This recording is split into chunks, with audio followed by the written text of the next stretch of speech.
Woo! What's up, everybody? What is good? What is good? What is good? Woo! Oh, tonight's going to be a special night.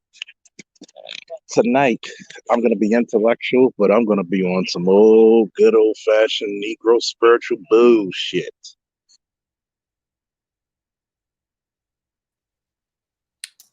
All right. Let me see how this nice little theme music will start off.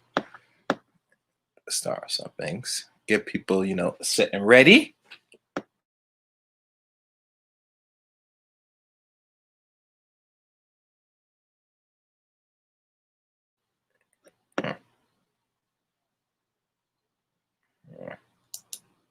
Can you hear me? Oh, no, I can't I hear you. I hear you now, Charles. Okay, here. Give me a second. You ready? Hold on. I'm about to. Woo!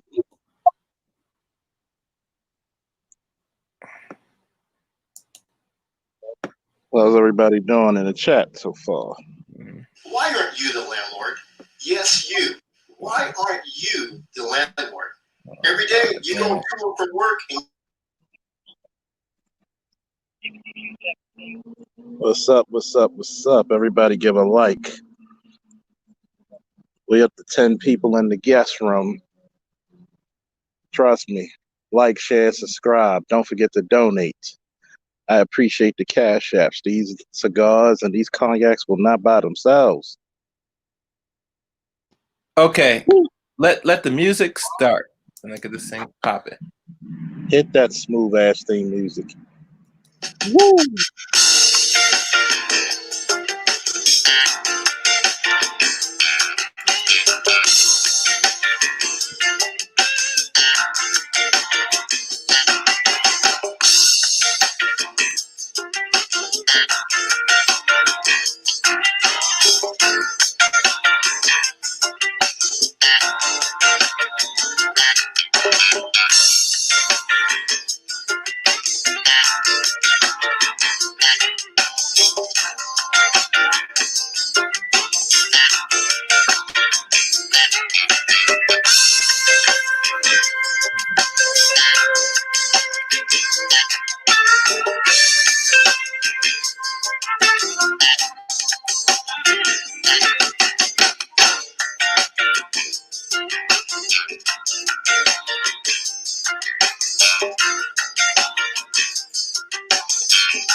Hopefully everybody heard that smooth ass song. Yes. What's happening, everybody? What's good? What's good? What's good? Yeah. See, this is what I'm doing. You don't know anything about music theory. This is what they're gonna know. See, today is a special day for all the trolls. Mm-hmm. Woo! Shout out to Aqua Dragon. Shout out to DeAndre. Woo! Shout out to Underrated Darkness. Shout out to Simply Deep, Lee Ollie, Chad Crystal. Woo! Mr. DJ Music. See, we about to get it in.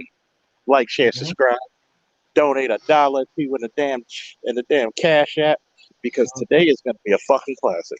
Not only that we upgraded up to 10 people. Oh, we bringing the Royal Rumble to StreamYards. Best believe. Oh shit. We bringing the Royal Rumble up in this motherfucker. And today we're not gonna do anything intellectual just yet. Mm-hmm. See, we're gonna do it Baltimore style. We're gonna get down with the motherfucking get down. We're gonna get with that ground pound. We're gonna do it if the check bounce, so will you, type style. I want all the trolls. Mm-hmm. I even want Trinity if she has an issue with the hell I gotta say. Yes.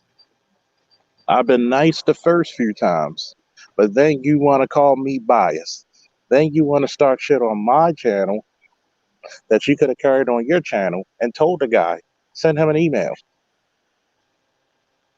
I have no problems with anybody. I'm begging of you. I'm going to put this link in the motherfucking chat. I beg of you, motherfuckers. I swear to God, I'm going to embarrass you so badly. Especially these simp ass motherfuckers. Okay? And Charles, one thing. If you do, this is who's this low key? Oh, that's my boy Josh. Salute to Josh. Woo! Okay. What up? This is how it'd be fair to do this. If anybody comes up, I want to do this for us, Charles. Put me and Josh down, and you have a discussion with the person one-on-one. No I'm gonna wait till they get up. I'm gonna wait till they get up here first. Okay. Hey, Chaos, hey, Chaos, this is funny because I was saying the same thing to Charles on the phone earlier too. Oh no, I'm just the same. But if Charles knows what the deal, I understand. Because I want Definitely. dude to come back. Mm-hmm. Because you talk about you want smoke. See, I'm tired of these Manny Fresh lookalikes coming up here trying to fucking tell me what to do on my fucking stream, but you want to be hess of a chick you're not even fucking. You limp dick motherfucker. See, people like that burns me to fuck up. Mind your motherfucking business. Okay? See, back in the 90s and back in the 80s, motherfuckers like you would have got the shit slapped out of you. Mm-hmm. There wouldn't have been no speaking after that. Hell, even in the medieval ages, motherfuckers took a glove, smacked your ass up, and say, meet me out back with a sword or a fucking pistol or a goddamn blunderbuss. But yet, we got something called the fucking internet that allows these motherfuckers to be the phony, tough, and crazy brave on the behest of a fucking woman who's fucking trying to hit on a married man. But I tried to be nice. But since motherfuckers don't like me being nice, since people want to see me a goddamn donkey's ass, they don't care. Because yes, we still gonna do the Black Superman series. Oh, best believe we're gonna teach you motherfuckers some shit. But beforehand, I'm gonna teach you why not to fuck with me. Mm-hmm. And today is a day I'm gonna make examples out of motherfuckers.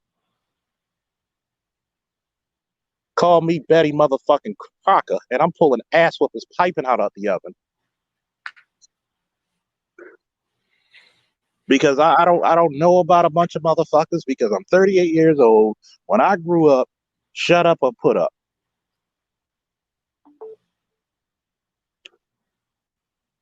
We never had to do shit because of chick. Oh, the possibility of fucking sex, like Alan Roger Curry said. Mm-hmm. Sex was either certain or it's not.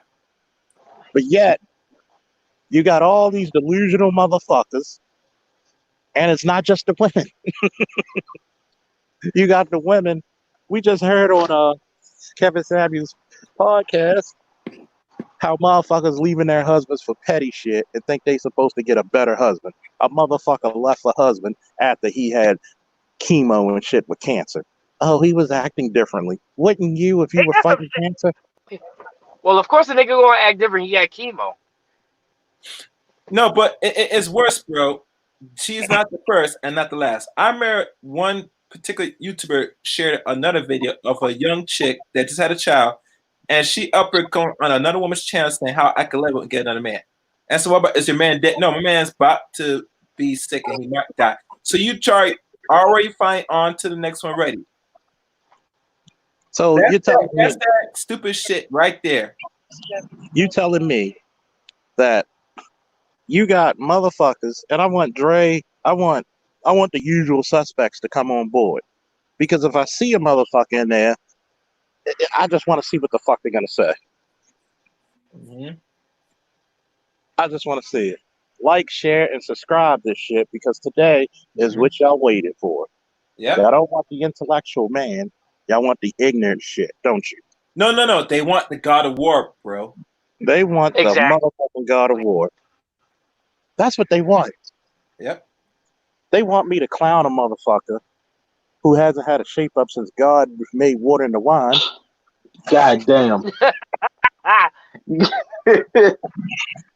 Like, you the only bitch made nigga that gets a filter. God damn. Like, what do? You get the little kissy faces and shit.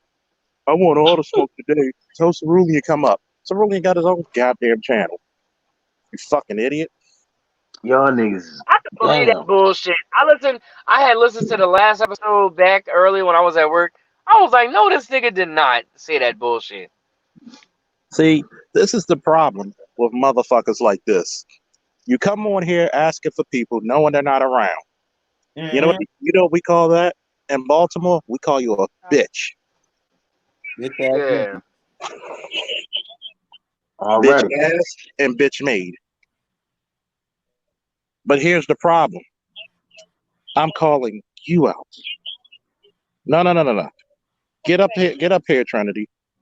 Because yesterday you totally disrespected me, my guest, and my fucking podcast.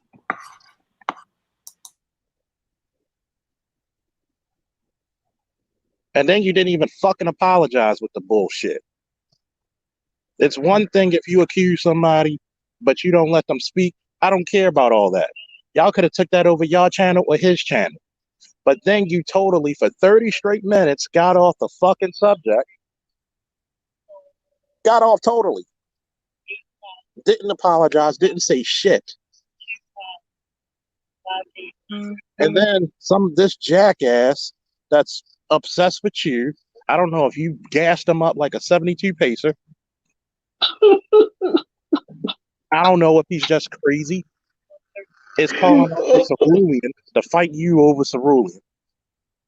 Oh my goodness. I don't do drama too well on my fucking channel. Let's just get that shit out there.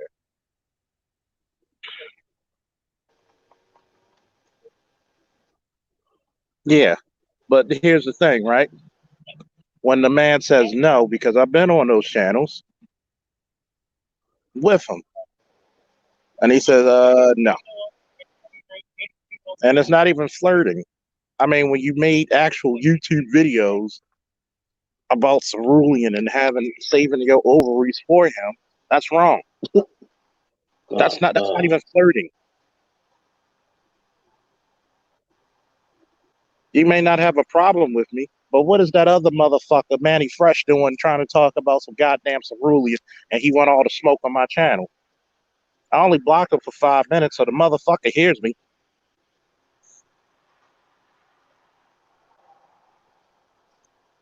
But at the same time, see, this is what we live in. We live in a world where you don't have any fucking boundaries.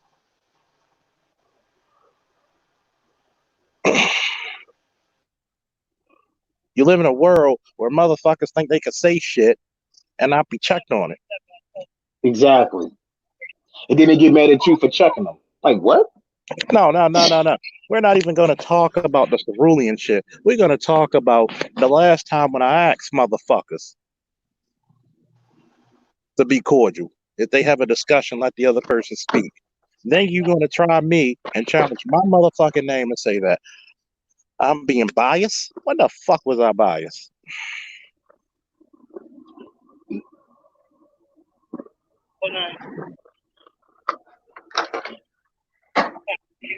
No, I want to know. I want to know that one motherfucker who came up there yesterday talking about, oh, he want to challenge Cerulean. Oh, he wants all the smoke. Where's that punk motherfucker? I believe I blocked it from your channel, Charles. No, don't block him from the channel. Reopen that motherfucker All right, hold on. because he's subject number one. There's a reason why I changed it from blue to red. Because red's the color of war. Let that motherfucker back here. But yet, here it is, right? Motherfuckers can't even be peaceful. We can't be cordial. Can't have great conversations. Upgraded the shit to Yeah. get 10 motherfuckers up here. Right. And you know what's crazy though, Charles? Like we was having a good conversation. China White was on the panel. She was giving good game, good energy. To where as though that turd tried to get inside our punch bowl and contaminate it, man. To where as though she had to leave because it was toxic. Exactly. Because it came shitty. So she left because she didn't want to deal with the drama, and that's what pissed me off, man. Like, no, man. Like all this See, we're gonna say this. You thought I was being biased. Let me ask you this question. Did I stop him from talking over you?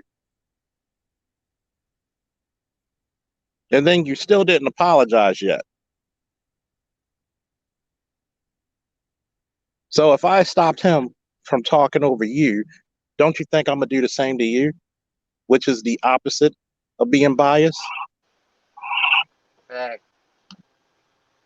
Trinity, you gotta calm down when you be on this podcast, yo. Like, Yes, I you're ain't a trying to show supporter. If you're being a supporter, then act like one. I gave y'all. Guess what? How many times do I give people ample time to get their beef out on air? right all the time. So if I'm coming at you and saying, yo, if I have to literally and really think about it, how often do I cuss females out? Rare, rarely. So if I had to say who the fuck you talking to when you were telling me something, you obviously pissed me to a point way past festivity. Exactly. It's amazing how everybody else heard me tell him Platinum to stop, let her speak, and they amazingly heard me say the same to you. Yes, you do need to apologize. No, it's the fact that the matter was neither one of you were on subject, which is rude when you come to somebody's show. Because if it was somebody like a BGS or Kevin Samuels, they'd have booted your ass and permanently blocked you. If it was like an angry man, you'd have been blocked to the fucking Phantom Zone.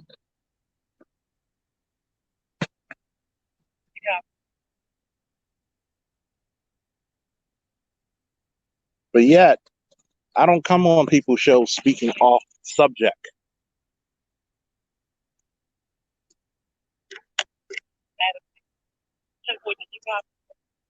I'm so pissed. I'm not even smoking a cigar right now. Drinking some Damn. goddamn sweet tea. But yet, I want motherfuckers to prove that I was biased. Please prove to me where I was fucking biased. Nigga, ain't no way, shape, or form was you biased. Cause I tell you what, if you was biased, you would have been biased when I went through the shit with my baby moms. But yet, I get told by multiple black females that black men are delusional. I keep telling motherfuckers, am I not supposed to believe what the fuck I see? Right.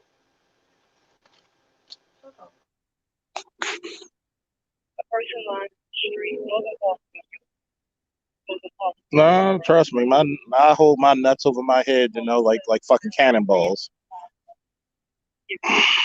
See, this is the part that I'm wondering.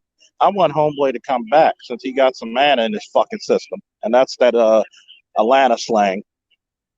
So I want anybody, please bring anybody who got beef to come on here now, because today is the day I'm a dig in somebody's ass. I had motherfuckers for 3.5 years challenge me to a fight. I literally email motherfuckers my address. Only motherfuckers show up regularly at my fucking door is the mailman. I had motherfuckers tell me that, oh, you don't want this smoke. Nigga, I bring fire. Hold up, son. Hold up. I gotta say this. Why is Trinity so mad tonight? Like, she said something about holding your nuts. Like, first of all, you my homeboy, so I'm gonna defend you on whatever, cause you got me through my shit. So I ain't gotta hold your fucking nuts, bruh. So if she got some shit to say, she can come on the motherfucking podcast, cause I ain't had no beef with her. But if she got something to say, she can say it directly to me, Josh Moxley. Cause I ain't had no beef with you, son. Because But goddamn, when you talk, your fucking voice be so goddamn deep. I be thinking your dick is bigger than mine, bruh. It ain't gotta be that way. But see, this is the part. People want to talk about, look, I don't need an ego. I got respect for you. I got respect for you. I spoke my truth. If you don't like what I said, that it sounds like a personal. I support you, but I won't play a role to stroke your ego or anybody else's for that matter. I'm gonna put this shit out there. Go ahead. Come on, say something. But I don't need a motherfucker to stroke my ego. I get more motherfuckers to stroke my penis on accident than most motherfuckers do on purpose. Okay? I don't need a fucking ego. Everything I accomplished was an accomplishment, okay? What the fuck do I need an ego for? I don't need to make myself bigger than what the fuck I am. I'm fucking amazing. I'm the closest goddamn thing to a real life superhero on this motherfucking platform. You gonna tell a motherfucker? You gonna tell him? Hold on. You gonna tell a motherfucker that rescued Marines in Fallujah he has an ego? Hey, Charles. Really? Hey, Charles, I'm gonna cut you up, but let niggas know, yo, you saved me from being in fucking jail. All the bullshit I've been through, you saved me from being in fucking jail, nigga. Like, seriously. I'm humbled, but yet I know that my fucking job.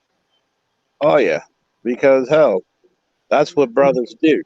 That's what brothers and sisters do. But see, I think it's amazing how. I'll put it back in the. I'll put it back in the chat.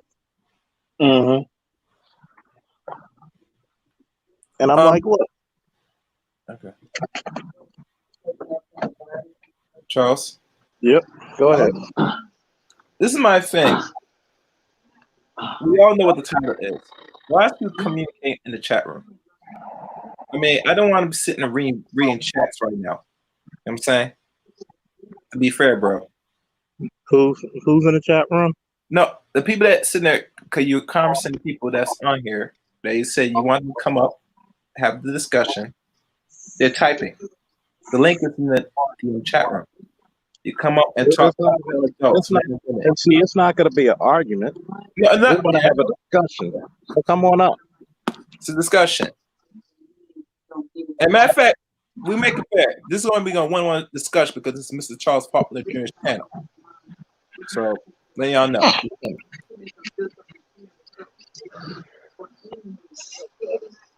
See, that's what I want to know.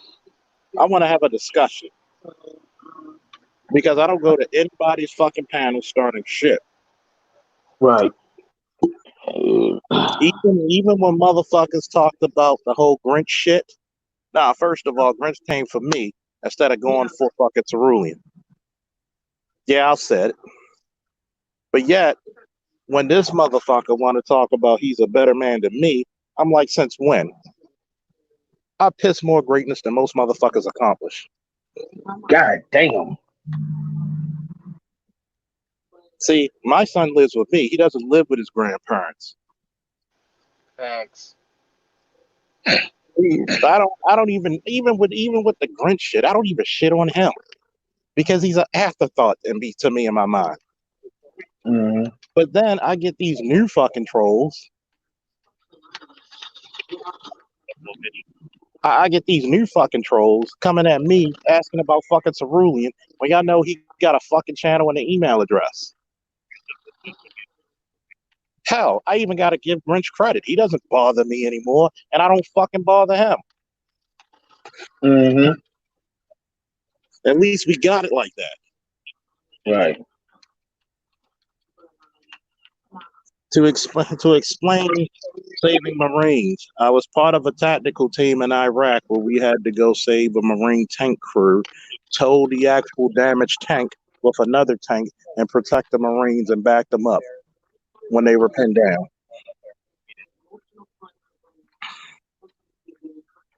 What branch? The way you're in again, Charles?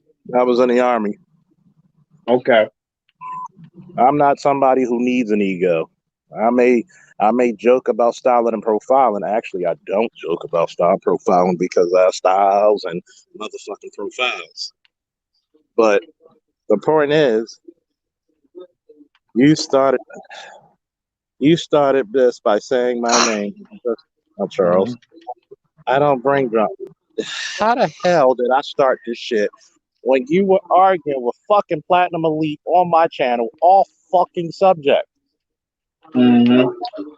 That could have been handled on your platform where you got the papers, you got the documents, you got the recordings. But yet, Yeah. what was the subject of yesterday? The dichotomy between the Black Superman and Dark Kent. The dichotomy of between the alpha male of the black community and enjoying being the geek or the nerd in it. That whole other shit, that could have been handled elsewhere. Yeah, but guess what Platinum did that you didn't? Apologize for that bullshit. But yet, is it this black woman thing that y'all don't think y'all do shit wrong? It's sad, man. It's sad that she's so uncooperative. She's so damn combative, and it's into such fucking. Oh my god, that makes my skin fucking itch. But yet, some real you don't shit. think you were rude when I told y'all to cut the shit out. After I even gave y'all time to speak, cut him off, said let him say it, then let you say it, and then we get back to fucking subject.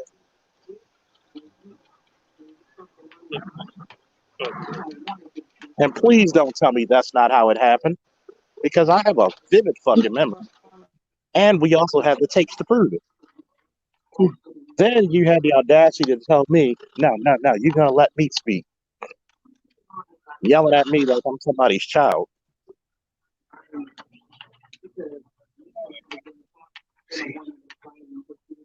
And for everybody listening to this, please put something in the Cash App, because this cognac and cigars do not pay for themselves.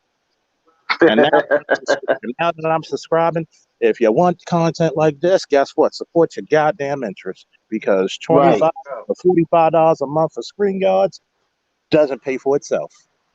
And honestly, I like debating with Trinity, but she really gotta chill out, yo. Like the name calling and all that bullshit. It's uncalled for, son. Like for real. And you know it's crazy, Trinity. And I'm glad you said that, Josh. You know it's crazy. Nobody has a problem with you being on the panel.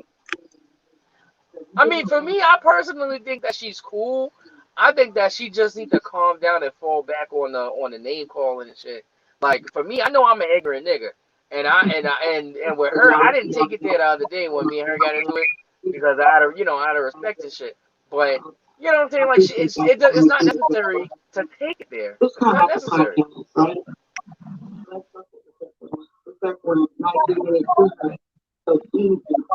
You know, somebody got some background noise. Oh, maybe it's me. Hold on. See, this is the fact of the matter that I like to get at with people. I like to have a channel where, yes, it's a man's platform, it's geared to men, but women are always welcome.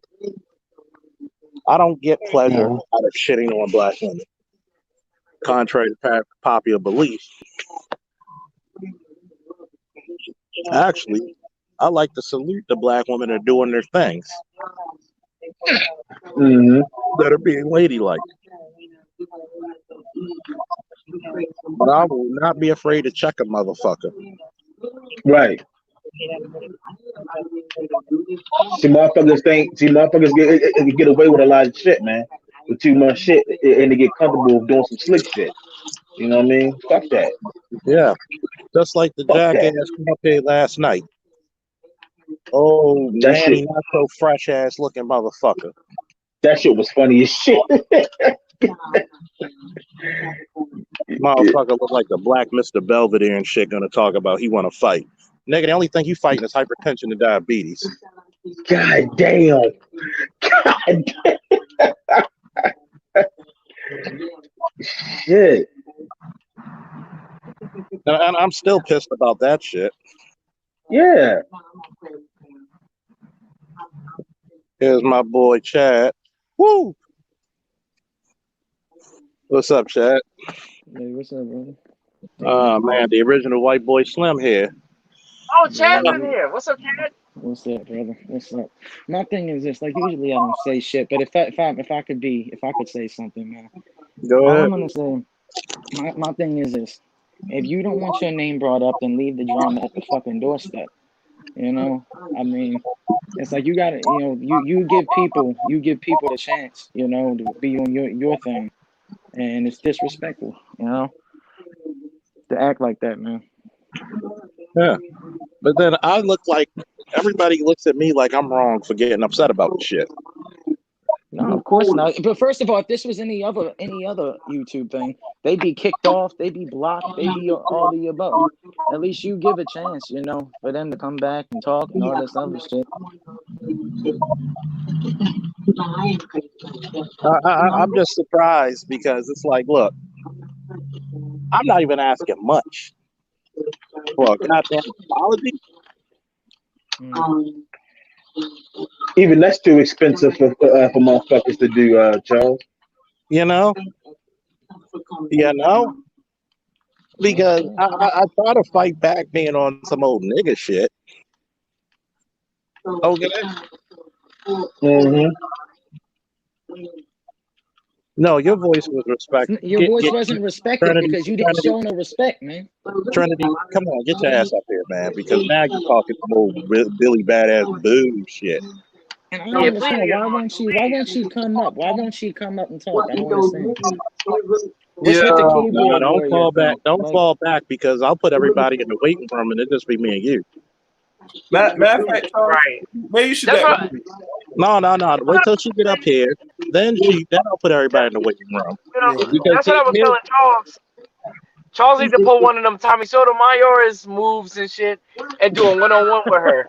Y'all put some asses in the seat. You feel me? But this is what, and I hope people are supporting to the channel too while we're talking. But like this, you see, this is my thing about all this. It's gonna come to the point we're gonna act right on here. At least like we have goddamn sense on this channel, And if we dealing with subject matters, this is not the opportunity where you can get a chance to come on somebody's channel and confront your frustrations and argument.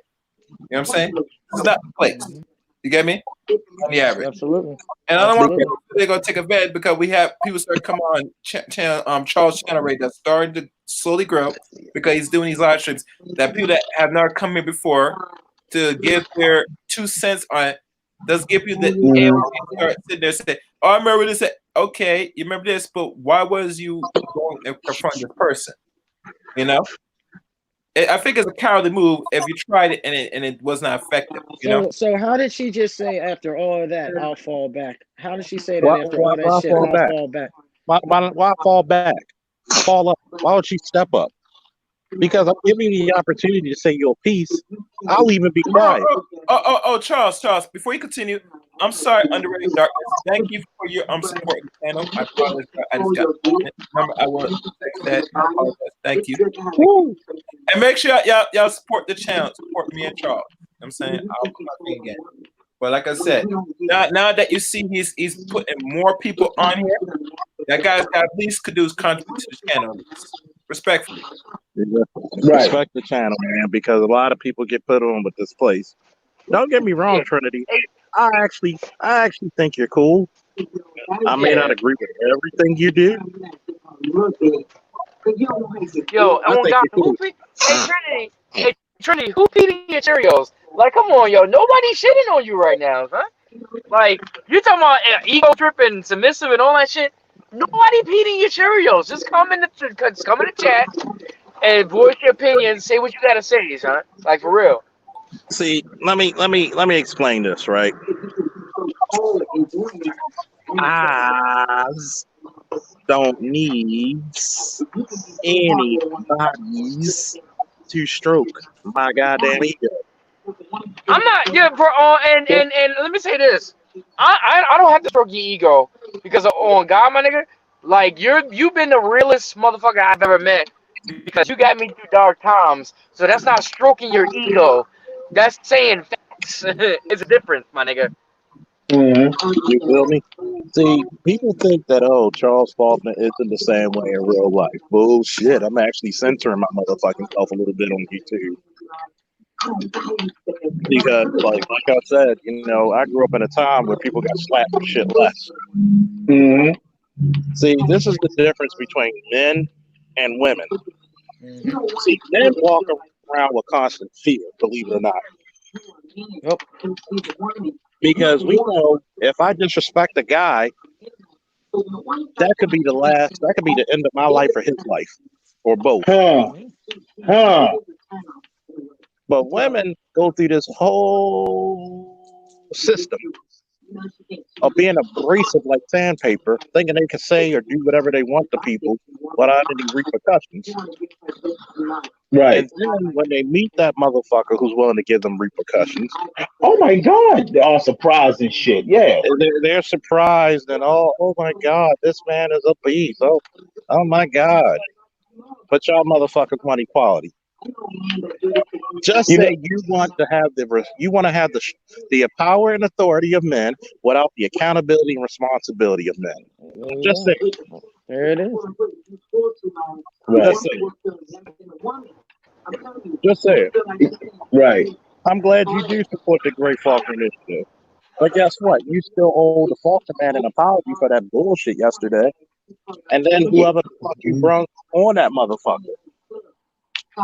Hey, Charles, man, my fault, man. What actually was said yesterday? Because I missed some of that yesterday. Like, It was a goddamn argument between Trinity and Platinum Elite about some shit that happened and during Katrina that I don't even know about. She's accusing the guy of being a predator, all this shit. And I'm like, number one, do that on your platform. Because what you could have done, somebody could be like, oh, Faulkner has a predator on the shit. Exactly, that could have fucked everything up, yeah.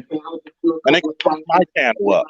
But see how the feminine mind does not think of the long term? See, you know what it sounds like? The reason why she doesn't hop on is because I think, at the end of it, she's gonna. I don't know, but she might back down and apologize anyway, and she don't want to look like that in front of everybody. Maybe, I don't know. But see, this is the problem with you not being submissive.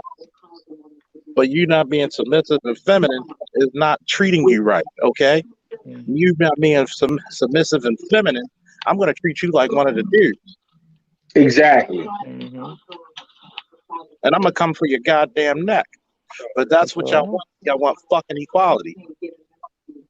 I'm tired of all these women out here thinking that they can always fucking say what the fuck they want. If I can't do that, no. I'm not gonna fucking answer another fucking post you make till you get up here. There you go. Facts. There you go. Good job. The fact that you were nice enough to let some of that shit that she said come by anyway without her getting on. You know, so you were nice enough for that.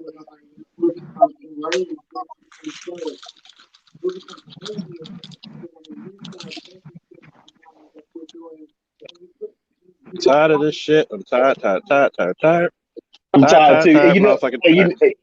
you know what though, Charles? They want better get away with that shit over in the Middle East. I mean, with no Fuck shape no. or form. On some real shit. On some real You shit. telling me, and I pride myself on being the ultimate gentleman, that I believe women should be protected.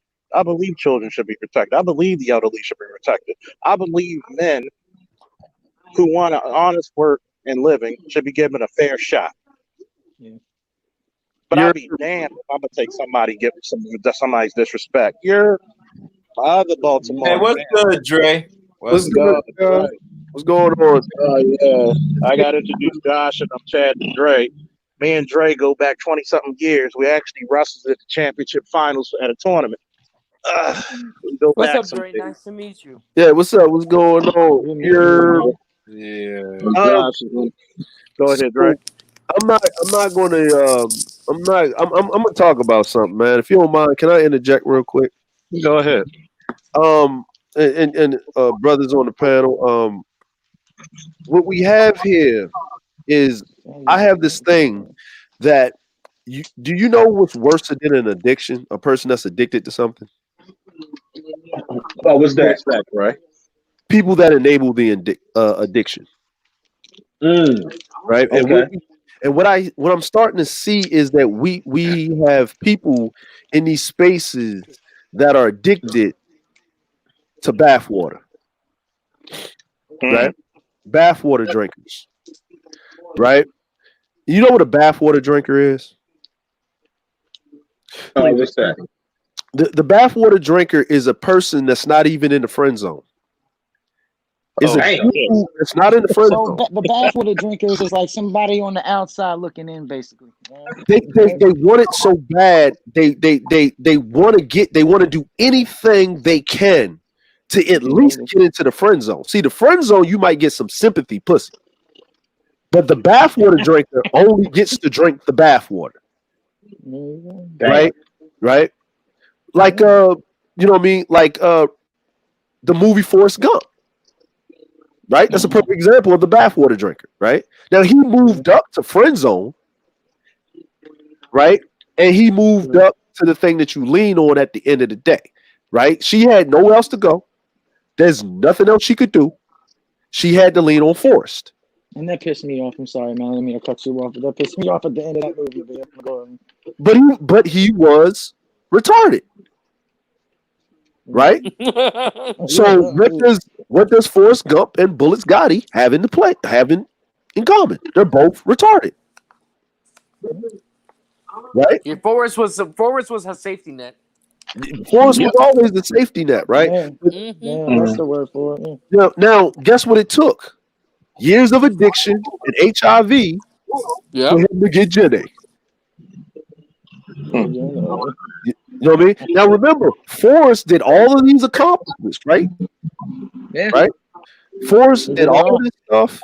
He had his own look, he had a plantation. That's land right there. We know land is the thing that you want to pass down, right? You're right. He did all of that, right? This man didn't even have no sex up until he met Jenny. Yo, he ran for 3 years straight and still she was giving him issues. But here's the funny part about it. He ran away from Jenny. He came back from Jenny, right? See, bathwater drinking is a disease, right? There's certain levels. It's like cancer, right? You know what I mean? And certain people can't help that type of behavior, especially if they were on a short yellow bus. You see what I'm saying? So he can't help it, right? He's special. He's touched in the head, right?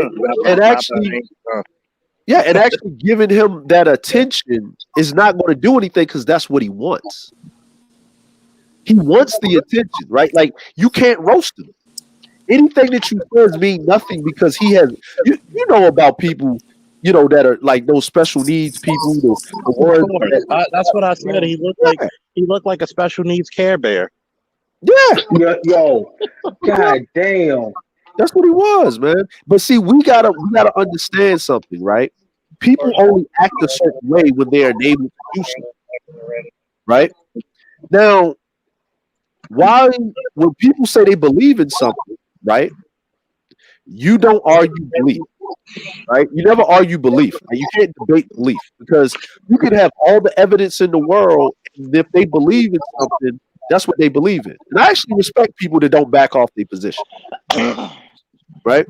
Now, if you're going to deal with people, you have to deal with them according to who they are, what they do. Me, I run my panels differently. I don't negotiate with terrorists. That's just me. I don't got time for you, right? I'm not going to argue with you. I'm not going to have you arguing with folks. That's just me. I just boot you off the panel. You're just not. You're not going to interrupt what I got going on. The way I do my shit is the way I do my shit. Like Charles, the way he does his thing is the way he does his thing. Right? Yeah, but let me ask you something. Let me ask you guys something. What do you think the reason why she ain't just jumping on and saying this stuff voice to voice? What's with the keyboard warrior shit? Why can't she just say that shit? Well, I'm explaining something to you, right? I'm explaining something to you. And if you notice when I came up here, I did not address it. See, I know a lot of shit. I got receipts and all types of shit. But that shit was handled. That shit's over with. Right? That shit's over with. That shit's been over with, it's been over with. The shit was already handled probably last year. It was handled last year. I was actually front row and center for a lot of the fuckery that I saw. But no one said anything. I saw it. Like I was there. And there was other people there, but no one said a word. No one would have known anything if somebody didn't say anything. And the side didn't say nothing. So it's like some Jada Pinkett August Alsina shit. But nothing actually happened though. This ain't even an entanglement. Nobody got tangled. Nobody got tangled. That's the crazy part, right? And Louis Jada was entangled. No one was tangled. Nothing happened. This is where it comes from. This comes from a bathwater drinker wish he was even thought about of being in an entanglement, but the other person in the party don't want nothing to do with him. He's just there, fluff up and fluff ego. See, I don't have a problem with that, right? Well, I'm gonna say them over there, right? See, I don't like when people do dumb shit or they want some fuck shit. I don't mention their names. It's like Voldemort, right? Them shall not be named, right? Right. So the reason why all the keyboard warrior stuff is because it's attention, right? It's attention with being passive aggressive. Everybody in their right mind in this universe, space-time continuum, that saw the stream yesterday, and I watched it. Great work with you, Charles. Great work, man. You appreciate the West Baltimore niggas proud and shit, man. You know what I'm saying? You know what I'm saying? East Baltimore, y'all still can roast. So I mean, the motherfucker built like a fucking rolled up fucking Valentine's Day card. Yeah, I know. You know what I'm saying? Hey, Charles. Hey, Charles. Hey, man. Hey, well, nah, he's not built like that because that still got shape. He's built like damn. You know what I'm saying? He's built like a paper. Listen, the nigga's built like a paper bag with a North Avenue half and half sub. Oh shit. That motherfucker got damn. Yo, that motherfucker. That look like the Rosebud Cancer crackhead. No, Charles. Crackheads are honorable creatures. Yes, they are. They're true to their nature. You can't do that. That motherfucker look like a Oreo. You know what he built like? You know what he built like? He built like some white case Swiss from the goddamn over at the market over at Patafico and shit at the flea market. God damn, nigga, really? You know what I'm saying? You know when niggas used to choke your Reebok and shit in school, nigga? They used to choke your shoes. That's what that nigga built like, man. That motherfucking teeth look like butter crunch cookies. Oh, nigga, I like butter crunch cookies, man. You know what I'm saying? Yo, when that nigga talk like he just ate 5 honey buns, nigga. Oh my god. That nigga got them curry out fucking powdered donuts and shit. That nigga was over there frying at the mouth and shit. Hey Charles, I thought you was gonna tell somebody put a goddamn fucking put a spoon in that nigga mouth. You about to have them seizures. You know, I would have taught this to Cerulean. Nigga, you need adult classes. That's what you thought. This can't even lay a fucking sentence, you bitch. Breast smell like some 1990s Timbs. Oh no, nigga, not the run over Timbs, nigga. His breast smell like some gutter buttons, man. Some gutter buttons. No, man, they ain't got you know when they stop being his shit smell like the margarine, nigga. You know when the butters turn into margarine, like the suede is shiny and shit. They got all the stains on them. Oh man, I bet you that nigga look like a deformed egg roll or some shit. God damn. Hey, you know what that nigga look like? That nigga look like a broken down later in the middle of July on the sidewalk, nigga. God. That motherfucker's teeth look like a vacant window. Some are here, some are there, some are gone. Damn. That motherfucker built like not the vacant. Knock down the vacants. Oh, the vacants, nigga. You know what I'm saying? Hey, yo. Yeah, that nigga here built like half of Murphy Homes. Oh, damn. That nigga built like a Nerf football that a dog chewed on. Oh, damn. God damn. Y'all niggas is mean. Nah, man, we be nice. It's the fact that I don't appreciate the fact that somebody who's brushed like a pissy alley comes up here asking for somebody who's not here. Man, yo, listen. I'm gonna say like this, man. I don't. Motherfucker brush smell like AIDS piss. Listen, man. I'm gonna say like this, right? I do not fault how women act. I fault how men act because they enable the fucking behavior. Exactly. Right. And with the right man, a woman will acquiesce and act the right way. Right. Mm-hmm. And when a woman acts out or she gets a certain way, that means she wants a modicum of attention. Right? Mm-hmm. And the reason why we're directing it, and the reason I came up here, Charles, is to direct the problem where it's at. The problem isn't with her. The problem is with the bathwater drinkers, right? Mm-hmm. See, they will be, right? Like, listen, people say y'all need to stop simping. No. Simps are a part of the ecosystem. Yeah. Mm-hmm. Somebody got to get a bash the kids. No. Somebody has to give women hope, right? That's what their job is. That's hope to rebuild the ego. They're there, right? It's like the Dr. Seuss thing with the Grinch and the little dog, right? The dog couldn't talk back, right? The Grinch was talking to the dog. Now the Grinch got on his thing and saw the light at the end of the film or whatever, right? And this is, whatever. Like, actually, I can direct any shots I want to at that bitch nigga. And he knows that when I catch up with him, I'm gonna fuck his ass up later. But you know what I'm saying? Of course, because he know what the fuck he did, and all the bad things that is happening to him. I'm glad it is, nigga, and I said it. So, I will just say this: I feel nothing. Yeah, I feel nothing. No. I don't feel enough. I don't feel enough. I don't feel enough. I tell people, I'm like David Chappelle, may your hair hurt, motherfucker. May all the problems in the world happen but back to reality. Only you. You know what I'm saying? But the funny thing is that, like, since we got kids, Charles, and our kids are healthy, I can talk about retarded people. Mm-hmm. Right? I can talk about retarded people. Right, I can do that all day, but with the problem, with the problem. Oh no. See so every people say, well, what's the definition of a simp? Because the definition keeps changing. A simp is a simpleton, right? A person that doesn't learn from their actions or evolve. They stay with the same continuous action and they expect the result to change or they are happy to receive the lowest part of their wealth and their value. Mm-hmm. Okay. That's what they are. Now, here's the crazy part. Most men go through this phase. You know what I'm saying? No man, except if you was given everything in the world, as far as genes and looks and whatever, we all have this phase.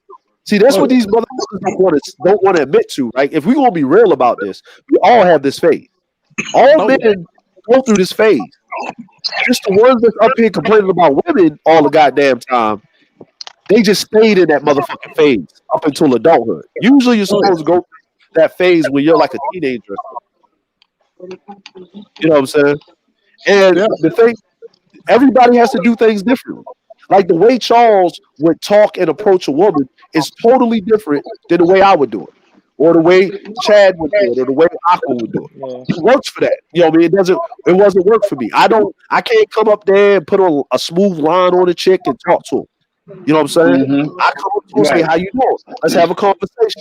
And within 10 minutes of that conversation, you know what I say? I said, "Hey, I'm interested in you. Are you interested in me?" No, I got a friend. No problem. Basically, you just get down to it, you know? Yeah, well, listen, you know, within 10 minutes, if you have a conversation with a woman, because everybody know it's the approach. We all know that if a woman talks to you within the first 5 minutes of meeting you, you're fucking or you're not. Everything after that is friend zone. Yeah, see, Right? that's why I love Underrated Darkness. What did he say? You gotta grow out of it and hone your old balls. See, but that's the problem, Underrated Darkness. Too many of these motherfuckers have been castrated, so they can't hold anything but space. Exactly. Damn. Yeah. When you got a motherfucker that has a female, gas him up like a fucking 1974 fucking Pinto. I knew he was gonna say Pinto too. You know, matter of fact, because I'm gonna say it, because the motherfucker gets really, really bad gas mileage, and you understand this, because when you become a simp, and the definition of a simp, see, the definition of a simp. See, a guy who gives a woman a rose and don't expect anything back is not a simp, because he did it for the kindness of his heart.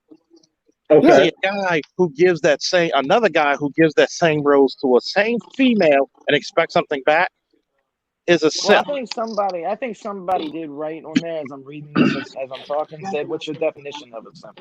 That's what I was responding to. Yeah. That's what I was looking at. I was responding to it. Everybody has their own different definition, but it's up to you on how you want to do things. Like everybody's been through it. Like, but you know what I'm saying? Like, listen, I'm gonna tell y'all something, right? Because like everybody's on these different movements, and I don't really care what other people do. People can do what they want to do, but I will point out discrepancies. Okay, so Charles, if you mind if I say a couple of things that might upset the balance of some shit, I like it. I am wrong with the war. Okay, cool. So I'm gonna say a couple of things, right? Okay. One, no, I'm not a part of the fucking manosphere. Never. Right? Because I never been on child support. I'm married. I got 3 kids. Matter of fact, I just had my middle son just got married, and I got 2 grandkids. Right? So and I have my youngest son, and he's 16 and he speaks 2 different languages. You sound pretty young for the big granddad. You sound young to have a granddad. You sound young, big granddad, dog. Yeah, that's what I was saying. You know what I'm saying? No, that's called living in another country and not having to deal with the stress of white folk. But look, check this out. No, I'm just being real. Being straight up, nigga. Shit, I gotta take out a house loan and go see the doctor. Come back with some mystical disease. Hold up, Dre. Just for that line alone, motherfuckers need to support the goddamn Cash App and put the likes up. Just for that line alone. Go ahead, Dre. Yeah, I'm just being real. I'm just being real. You know, it's a thing, right? So yeah, it's a straight up thing. So but first I'm going to talk about this traveling thing, right? Right. Mm-hmm. I live in another country. I'm going to be totally honest with you, right? I have not lived in the United States of America for a full calendar year since I was 20 years of age. Oh, wow. Okay, I'll be 39 in September, right? So I have lived over. I was in the military, but I got out. So I've been living. So from 2000, from December 2000, when I first did a deployment, right? And then I came back in July of 2001. Then 9/11 happened, and when 9/11 actually happened, I was actually flying to Spain again to meet with a chick. So when I was actually getting on the airplane, and then that's when the towers fell. So I was in Barcelona, and I was stuck there for about 45 days, and then I met up with my ship, and we blew up everything, and rah and hit the Marines, and they did their thing, and raped, pillaged, and plundered, and shit, and came back with the victory lap, right? You gotta love it. Then then I came back, and then back in February of 2002, I came to Japan. Right, so I've been all over the place. Hit six different continents. Then crossed the equator like 4 times on both hemispheres. Right. Right, this is what you call a truly accomplished man. This is what you call truly accomplished man up here. Yeah. So this is the truly accomplished man channel. See, notice when I was saying all the bullshit, people didn't like it. The likes went up, the viewership went up, but now we talking about motherfuckers' accomplishments, and motherfuckers ask me about what I've done in the military, which I don't mind speaking, just like you don't mind speaking about your career. Yeah, we're doing cool. We're doing cool. We're old. We're older men. We age gracefully. We're not old. We're not in our 50s. We're and respect the men in their 50s still doing it, but. We're doing great shit. So go ahead, Trey. Yeah, so I live in a country where it's a patriarchy because everybody keeps screaming about this patriarchy, right? I live in a country where there's a patriarchy. Women don't have no goddamn rights. There's no child support in Japan. Okay, can I let me ask you now? Do you think is that you would rather you believe in that too? Do you think that's a good thing that what you talking about? That they shouldn't have, listen, I'm gonna say like this, right? The United States. Some people do say, and I'm so sorry for cutting you off. Oh yeah, go ahead. But some people do say though, the world would be easier if it was like that still. A lot of people say that, Well, women in the United States don't have any rights either. Really? They don't. It's just listen. Yeah, explain that. Please explain that. I'm gonna have to break it down to you, right? I'll do it. Okay, the people that made the laws, the policies for the child support, the people that make the laws, the people that invented feminism and pushed it were all men. Yeah. Yeah. And the people. Yeah, we're aware of that. Okay, so the people that actually benefit from it is a small group of men. The everyday man absolutely does not benefit from any of it. If you go through history, anytime there was a major war and the men came back from war, the women were propped up to put as a buffer zone as the new class to keep those war-bound men. You mean skilled men that could exactly. But guess what? If you're going to take my rights and you've been sitting here high on the hog and I've been fighting the war, you can't fight me.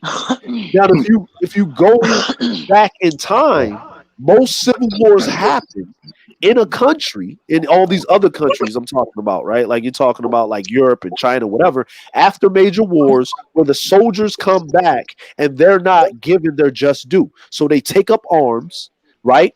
And then they go and they fight the oppression. Look like the French Revolution, right? Mm-hmm. You know what I'm saying? When they were chopping off the royals' heads because they was high on the hog, sending people off to die. And the men came back and they were battle hardened, and then they fucked shit up, right? So the United States, being those of history, right, saw a power grab. You send your best and your brightest and your best into war, right? Because those are the ones that's going to survive. Now you're going to have a whole bunch of people that will be fodder because that's what it happens, right? That's what the draft is for. You send your shock troops in, they assess the situation, and then guess what? You draft a whole bunch of bullet sponges, right? And through battle of attrition, you might get better men, right? They might make it out, right? But when they come back, now you got these war savvy, these guys that know how to make like bombs. Think about it, right? After World War II, you saw the uprising in the mafia. Mm-hmm. If you go and look through all the mafia records, most of those people that was involved in the mafia came from the war. They were war vets. I mean, look at the guy. Look at the IRA. Yep. Look at the fucking. Look at the Yakuza. Yeah, Most of the Yakuza were from the military, from the Japanese military who were oppressed after World War II. yeah. And they were running around, and then the Americans were over in Japan running Rapshaw. These Yakuza was the only thing that can keep them in check by fucking their ass up. Yeah. See, so what I'm saying is about this, right? Is women will find a place to nest in, whether it's functional or dysfunctional, right? If you provide a place and you set some type of standard in that box, right? Now you're going to have some women that are not going to acquiesce to that because they think they're better, and then the wall is undefeated. The wall is undefeated. They're going to have to by nature. They're going to have to, or they're just going to die out, right? So they want to nest too. That's why you start seeing women like Gabrielle Union having kids at 45, damn near 50 years of age, because she need a place to nest in because the wall is undefeated. You know what I'm saying? So what I mean by kids might carry care for her, but go on. yeah, but she tried that. Remember, she told Dwayne Wade. That's why they broke up. They didn't want to have kids. She didn't want to have any kids, so he wouldn't have a kid with another woman that was prettier and younger than her and played her position. And guess what she did? She brought her ass on back and had that kid. She took whatever pills she needed to have that goddamn kid to keep that nigga in line. That's true. That's true. Yep. See, so and I like to piggyback off of that, Dre, if you don't mind. Yeah, go ahead. See, do you fellas know what a cratocracy is? No, what's that? A cratocracy. You ever heard the term "might makes right"? No. A cratocracy is somebody where the strongest, the fastest, the smartest rule, the most powerful rule. The people who take power rule. Okay. That's how mankind ruled when the Creator made us. For the longest time, you weren't just the king from hereditary reasons. You were the king because you kicked everybody's ass. You know the old saying, can you kick my ass? No, then you do what the fuck I say. Women, how do you think women fared during that time? And this is the reason why he said women really don't have rights. See, women are what you like to call, is we like to quote the good brother Cerulean. Women nest in the environment. Men are the ones who go out and tame the environment to make it comfortable for women to nest and to have children. Have you ever noticed why women can't have babies like they used to? Because they're taking on the jobs and stresses that men traditionally did. That's true. Yep. And now they're waiting longer too, which makes it worse now. See, it's Foxtrot. See, women don't understand because they've been told a lie under feminism that men and women are equal. We're not. Not in any way. We're built for war. We're built for stress. We're built to go fight. And I pretty much tell you to this. Your ancestors, whether you're black, white, polka dot, or red, had to be the toughest motherfuckers around or you would not exist. Is that fair to say? Yeah. Like, think about it. They had to fight a fucking lion, a crocodile, or give their life to the next generation to live and a woman could escape and go get that crocodile. Even what has COVID-19 taught us? That a lot of these chicks who come to Kevin Samuels' panels divorced the men that they were with because that was the best chance they had. And this is how you know the indoctrination system is really thick. You're divorcing a guy who makes mid-six figures. He had cancer, he's in remission, and all his attitude changed. Yeah, when you go through chemo, sometimes you do have a little bit of a change of attitude, personality, but you don't think you're gonna get a better man than that? But Charles, figures? Let's keep it real. I don't want to cut you. A lot of women, the reason why they're making moves they do is because they feel say in a system where it's carried to them, they say, well, I could leave him and somebody else could, I get somebody better. Matter of fact, I'm coming onto the stream. No one said, oh, I want a provider male that makes my money. I sit home and I do nothing. And no one's saying, in America, you're going to do something. Because only a small percent of people are going to sit on their ass and not do nothing. And yeah, you got And to that's do it. what if a lot of women have not learned from listening to Kevin Samuels' channel for over 2 months. He said this on the average. The first man you get that's around you and look like he's gonna be for long, you stay with that nigga. No matter what. The minute you did it and you don't find better, your chance to find anything better are very slim. Because there's more women, and a lot of women by default, a lot of our sisters don't want to hear to compete for no man. Period. It's funny. They feel that they're just black and good enough because say I'm black and beautiful, I'm good enough, and that is not proving the case now. You got to look at it. Early in the morning, early yesterday morning, so we're in the next day now. I posted, "What does competitiveness mean to you?" And this gray-haired chick act like she didn't know what competitiveness mean. Well, that doesn't mean anything. You need to change your definition of the sexual dating market. I said, no, the definition's fine. It just went over your head.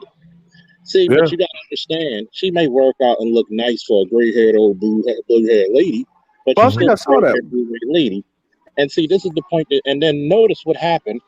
I didn't even have to go into it because the lady, a very young, beautiful lady, who's also a former veteran of the Air Force, she corrected her as well. See, I don't have to correct females when good females are going to correct you anyway. And she said, exactly. You're right. He said that she told her the definition and terminology is correct. And you wonder why. I looked through all that gray-haired lady's pictures. Guess what I didn't find? A man. A man. Yeah, because listen, I'm gonna say it like this, right? And she did look good, man. She did look good. I saw that on Facebook. And the reason why I said that so y'all can understand it is that men still conquer the environment. Now, the problem that we have in America right now, you have in America, but I'm American. So what you have is you have the beta male revolution. And it's not a revolution. The reason why y'all are going through the things that you're going through with women, period, is because there's one thing that's always a thing, right? This is me. A lot of things would change, right? Off of one simple policy. Would y'all like to hear my policy? The child support. Yes, go ahead. No, it ain't got shit to do with child support. The marriage. Is it? No. Ain't got shit to do with marriage. Okay. I'm gonna tell you what the secret of every patriarchy throughout history and up to modern day is. Did y'all like to hear it? Yes, sir. Yeah. Yes. Okay. Write this down. The articles of prostitution need to be put on the table. I'm sorry, man. My mic cut. I said it one more time. I'm sorry. Oh, damn, Dre. Right? I can't believe you just said that. The articles of prostitution need to be placed on the table. The reason why I say this, right, is because you, I'll give you an example. In Japan, right? Yeah. And in Asia and in European countries and South America, prostitution is legal. Right? Okay. Guess what? If your wife catches you with a prostitute, right? Because she, for whatever reasons, is not following through on her physical wifely duties, she cannot divorce you. What? Nice. No. Repeat that again, please.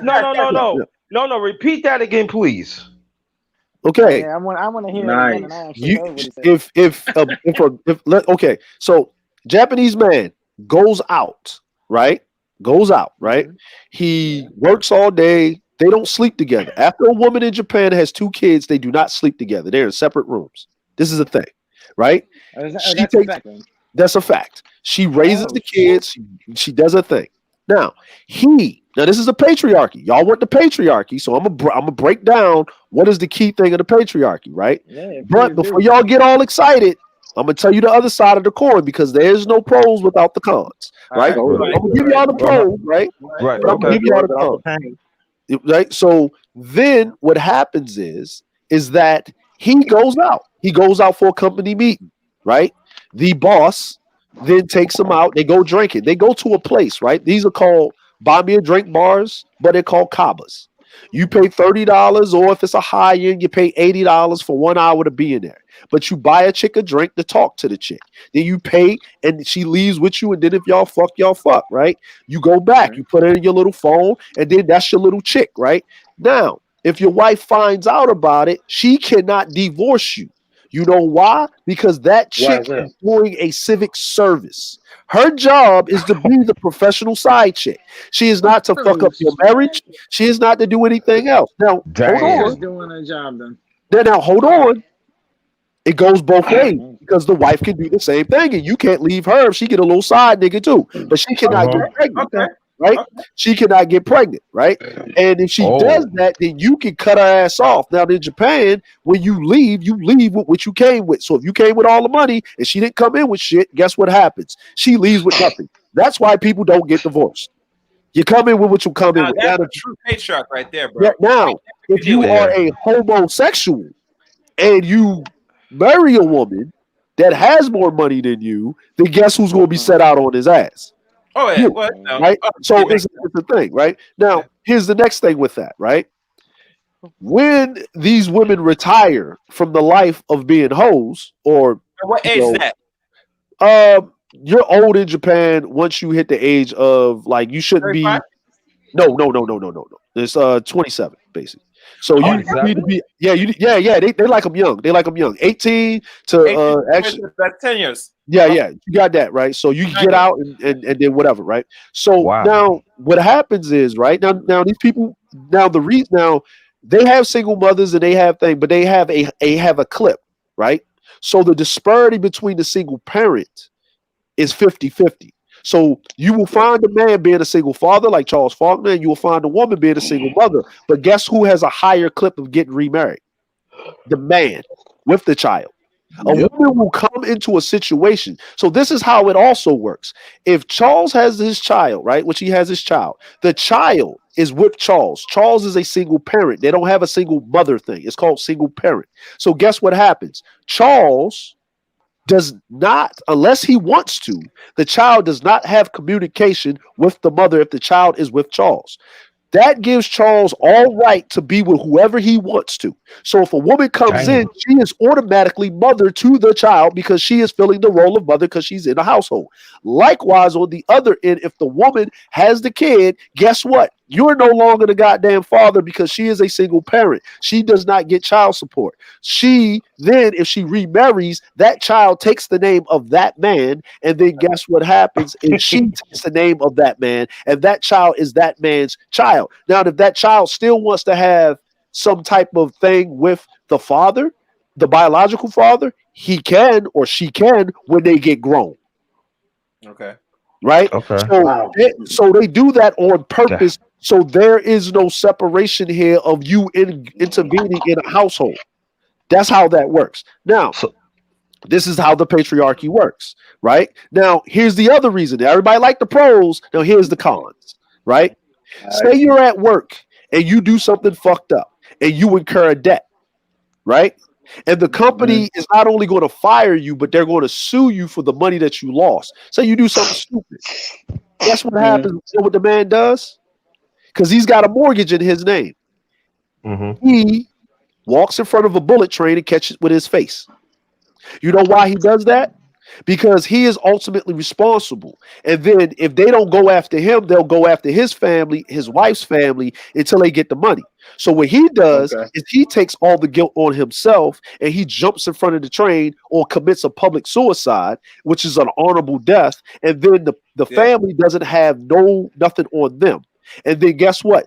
The wife is free to marry whoever else. And in some cases, if he has a brother that is unmarried, to keep the wealth in the family, the brother steps up and takes the wife if he's not married. So they can keep the wealth in the goddamn household. So it's a man-dominated society. Everybody wants a patriarchy, but they don't want the cons that come with the goddamn patriarchy. And I'm glad you said that. But you know, amazing that you brought that up because, and that's why I kind of like when you're up here, because you bring into a little bit more light because you live in Japan, so you know what it really is. And it really has talked about the patriarchy in other countries that a lot of black men don't understand. Say, you know, because we're so been neutered here in the soil that we just don't know that this comes with work.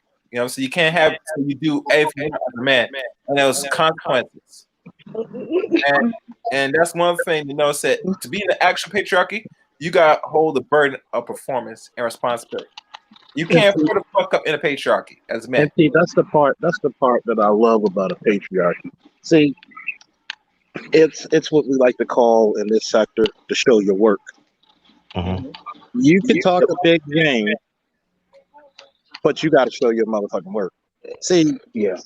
a lot of people from certain sectors, not naming names, and if I did, do not like to show that work. See, I had a certain somebody say that they were a better man than me, and I laughed.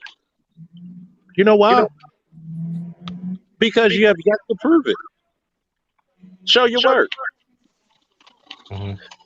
Like really. Like why would you come out and say that you're a better man than somebody who's head and shoulders above you? I don't live off of it. Yeah. I don't have anybody taking when I had a woman. I gave her more women than most men get. Yeah. See, when you try to make yourself into a persona that you're not, eventually you're going to be exposed. Yeah. I'm gonna say something, right? I was told this by somebody. You know, Charles, when you was in the military, you had that senior NCO that brought you along when you was just green behind the ears, Of right? course. Right. So I had this black dude, man. He was tall, skinny black dude. This dude, his head, like them #2 pistols with them big ass erasers on them. Oh yeah. That's how this nigga was built. I'm talking about he had pits all in his face, and he had them boot camp glasses, man, the big thick bifocals, right? Black dude, right? But when he would go out, what we call on liberty, or when you get off, he'd be dressed to the nine, right? Dressed to the motherfucking nine, right? He would pull the baddest women, and I was trying to figure out why, right? And he told me, he said, what you fail to realize is that you got to understand your pecking order in life. You can only do what you can well and do what you can't well bad. He said the other thing is that you looking at the ass. You know what's the greatest equalizer? And I said, what's that? He said, nobody has a flat ass when they land on their back. Everybody's got the same ass when they land on their back. The lights is off. He said, when you got the lights off, and he said, when you were there beating them guts, right? It's either good or it's not. It's either wet or it's dry. She either is forget all of that. So once you get past the physical part, what's left? What's left? Who are you dealing with? And if you choose wrong, you're going to be dealing with this person for the rest of your fucking life. Regardless of what you think. You know what I'm saying? He said, so stop going. He said, do you realize that there are more women than men walking the face of the fucking planet? He said, do you understand that? He said, do you realize that there are more women than men? He said, think about this understanding. Only listen, he said there's certain pecking orders. So what I wanted to talk about is these traveling brothers, or these brothers that's talking this thing about, saving yourself and all that other stuff, right? Yeah, that's why I have no problem with the message to the point of just that thing, because no one's going to come and save us, especially black men. We are an endangered species, right? Mm-hmm. Every black man that's actually viable, that's not in jail, not on some type of substance, right? Or whatever, right?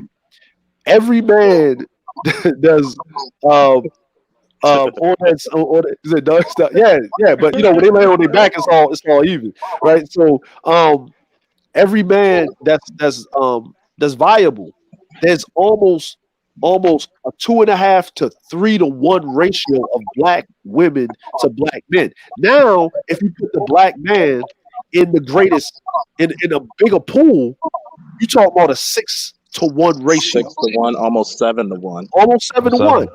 Now, here's the other crazy part. when you talk about the swirling community, right? Right? The black man has been groomed through history, right? The black American man has been groomed to be with any race of woman on the face of the planet. Period. We can get along with any woman on the face of the planet, right? Right? There's not a problem with black women. They've gone through some of the most heinous and fucked up shit. Like we've gone through the most heinous and fucked up shit. They've been forced in positions because we as men were taken out of the burden of performance. Right? We were outnumbered, outgunned. We were used as fucking studs and fucking littering fucking children everywhere. And we were put in a thing. This whole feminism thing, this whole thing was orchestrated on the plantations with black folk before it was pushed on white people. So just let y'all understand how that works, right? So if it works on us, it'll work on anybody. That's history is proven. Go check it out. There's records of it, right? Tuskegee Airmen, Tuskegee Experiment, anything, right? Good, bad, or indifferent. You're the canary in the coal mines. Exactly. So what I'm trying to say is about this SYSBM thing. That in itself is a good message. Where it fucks up at is you're going to go to another country to build up another community other than the one that you're in, right? Not support your own, segregate that whole thing, drag the little bit of viable black men that are left, tell them to get their passports and run and go hoe out and fuck chicks, right? And I ain't got no problem with fucking hoes, but if you're gonna fuck hoes, build a business while you're doing it. Like if you want to stunt dick for the community, because guess what? Them hoes are stunt pussying for their community. Because while you're giving them money, she's down in the Dominican Republic, she's making sure Poppy don't gotta work no more. Like she's up there building fucking plantations in the Philippines with a pussy. Yeah, pretty much. And You know then on top of that, you're getting the lowest common denominator in other countries.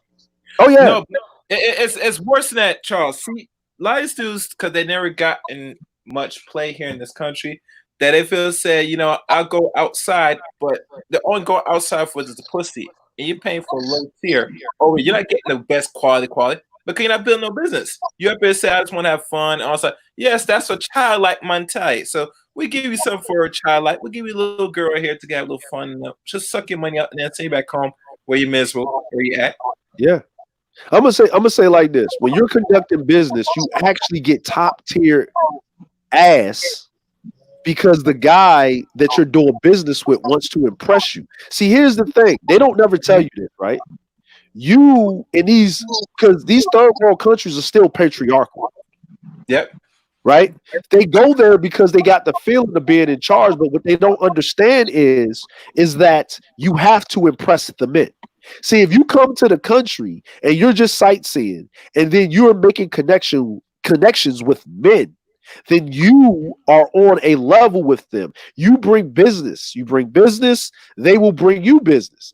Then they will introduce you to the best of the best, the cream of the crop, right? The higher tier. Now you're not talking about flying back and forth to this certain country to smash down Maria, Ling Ling, and you know, Becky over here in Eastern Europe, right? We're not talking about the dirty foot bitches. We're talking about the higher tier chicks, right? We're talking about the ones that actually can speak your language fluently and speak their language fluently, and then you understand that if you swing the dick right, she'll actually be in your best interest because your best interest is her best interest. Now you're setting up a hub, but then you don't forget about your hub there. What about the business building, right? What about making this money? What about, oh, I go to this country and I understand shit is cheap, but they cell phone service, their cell phones are nothing. I can go back and get some bullshit ass goddamn Androids and sling these shits like hotcakes. Open up a little kiosk. Guess what? I'm going on a business trip. That's tax writable. I'm building generational wealth. My tax credit done went up because guess what? I am not worrying about my personal tax credit. Here's another thing, right? Do you know that 5% out of all black people in America have passports? And you know, one of the biggest reasons why for a lot of black men not getting passports, A, child support, B, criminal record. There you go, right? And when I mean, and when I mean, black women outnumber black men at the higher clip with passports, right? But here's the thing: we use passports to escape. We don't use passports to go see and go build a business. Everybody want to go to Africa, touch the motherland. Then when they get there, they find out that the infrastructure is fucked up. Now that Back to Africa movement is went in the goddamn toilet. You don't hear about that shit no more, right? What we need to understand is this. First, black people, we are American first, right? You are just as American as Brad and Becky and Karen and Susan, right? You are just as American as them because your ancestors built the country off of their backs, right? So this is your country first before it's anybody else's country, right? I find out this every day when I walk around in Japan and I'm American. I know what I am. I'm American first. I happen to be black, and there's the subtext after that. Here's the second thing. If you're going to travel, just do what you do. I don't really care about all that. But telling people to separate from their community is what it is. Here's the other thing. You have to accept the world for what it is and not what you want it to be. For a person that's been living overseas for a long time, I feel the brunt when I can't dig back like the guys from Nigeria or Ghana or whatever. I can't dig back and have a connection with my peoples. You know what I'm saying? Because they feel as though I left them and I left them there to suffer and ponder and shit, whatever. And my problems that I have, they don't want to hear it, right? Everybody want to tell you the pros about shit, but no one wants to tell you the cons about it. So we have to understand as a people, right? After seeing that, we saw this. This is the first time I see this in my life as a black person. We saw a man die in the gutter, right? We saw a man get his back blown out. We heard about two black women getting killed in their homes, right? And one of those men, the woman he was with, wasn't black. She was white. But everybody came together. You had white people going harder than niggas. Literally had niggas in these spaces asking what you think the nigga was doing. The dude that got gunned down, Ahmaud Arbery, right? This is the biggest thing that we need to understand and get a hold. The women will hold each other accountable, but we have to hold each other accountable, the men. We're too focused on the women too much. We're doing the women this, the women that, the women ain't this, she don't want this, women. This is how you get it. It's all about the girls, like Jay Sean say. Pussy.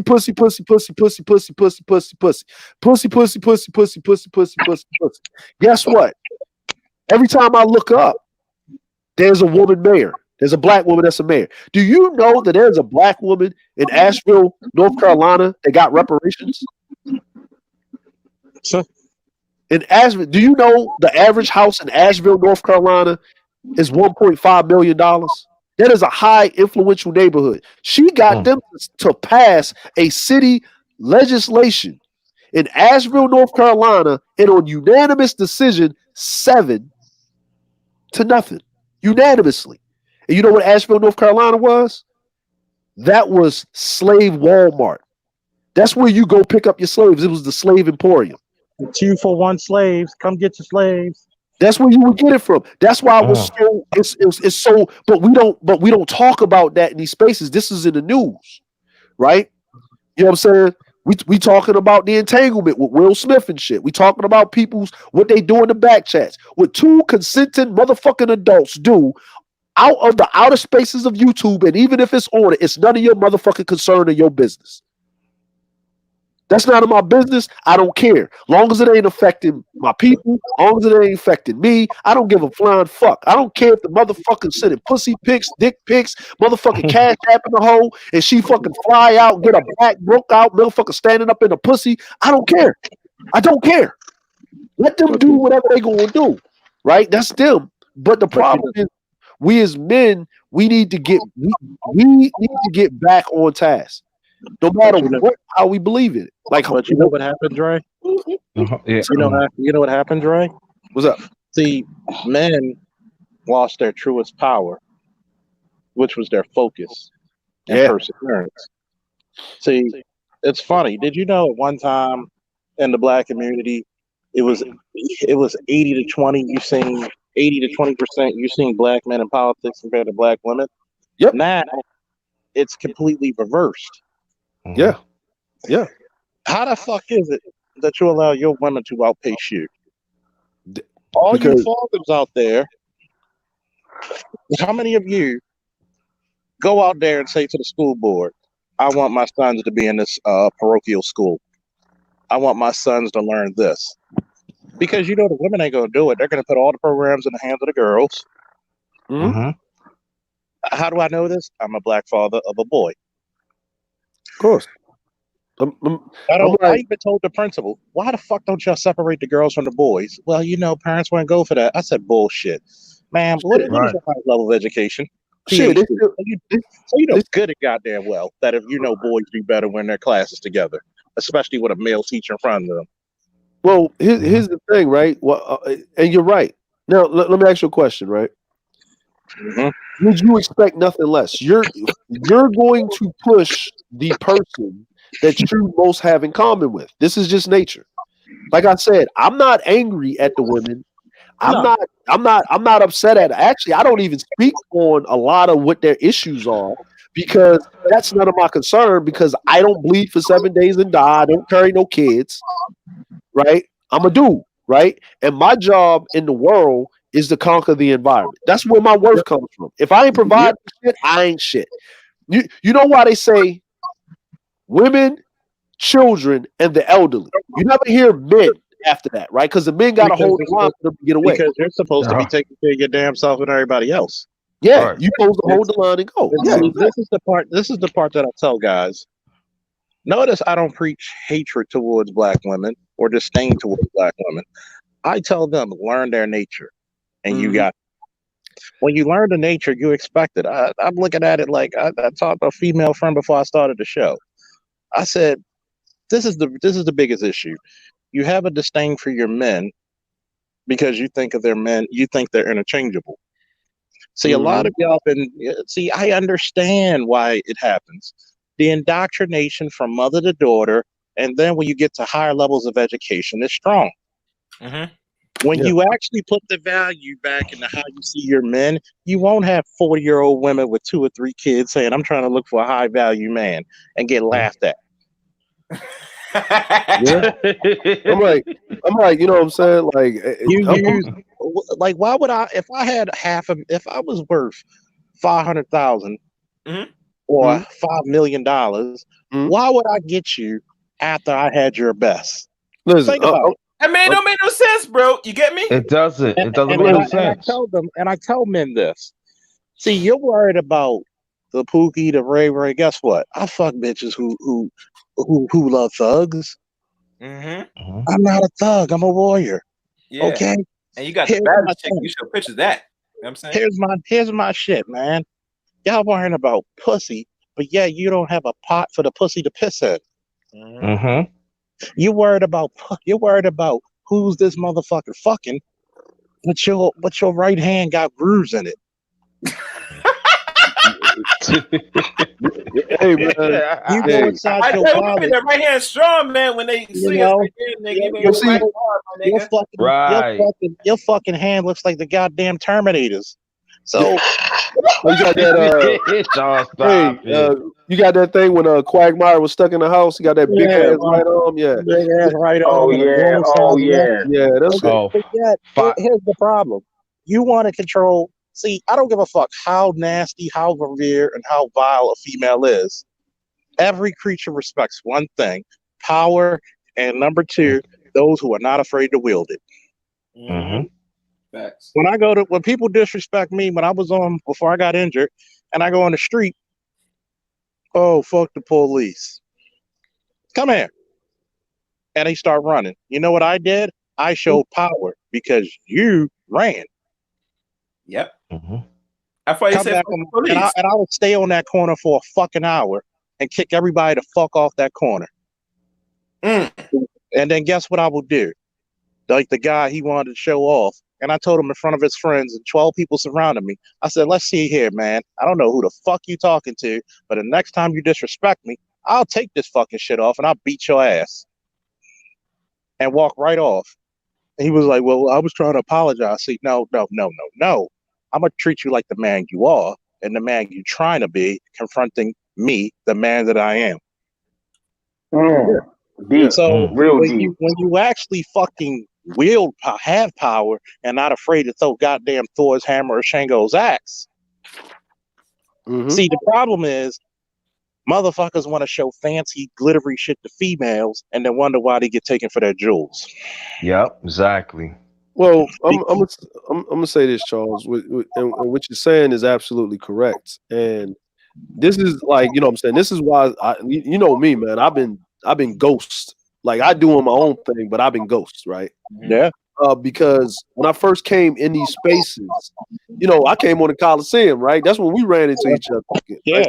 And the reason why when I came in there, because I saw a group of men talking for like 9-10 hours, right? And more than that, right? But it was a range of topics.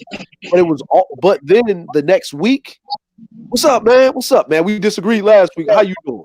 Nothing. You know what I'm saying? Like it was like being on the corner around a group of men drinking the beverage, smoking on some cigars, and just being men, right? Just it reminded me of being home.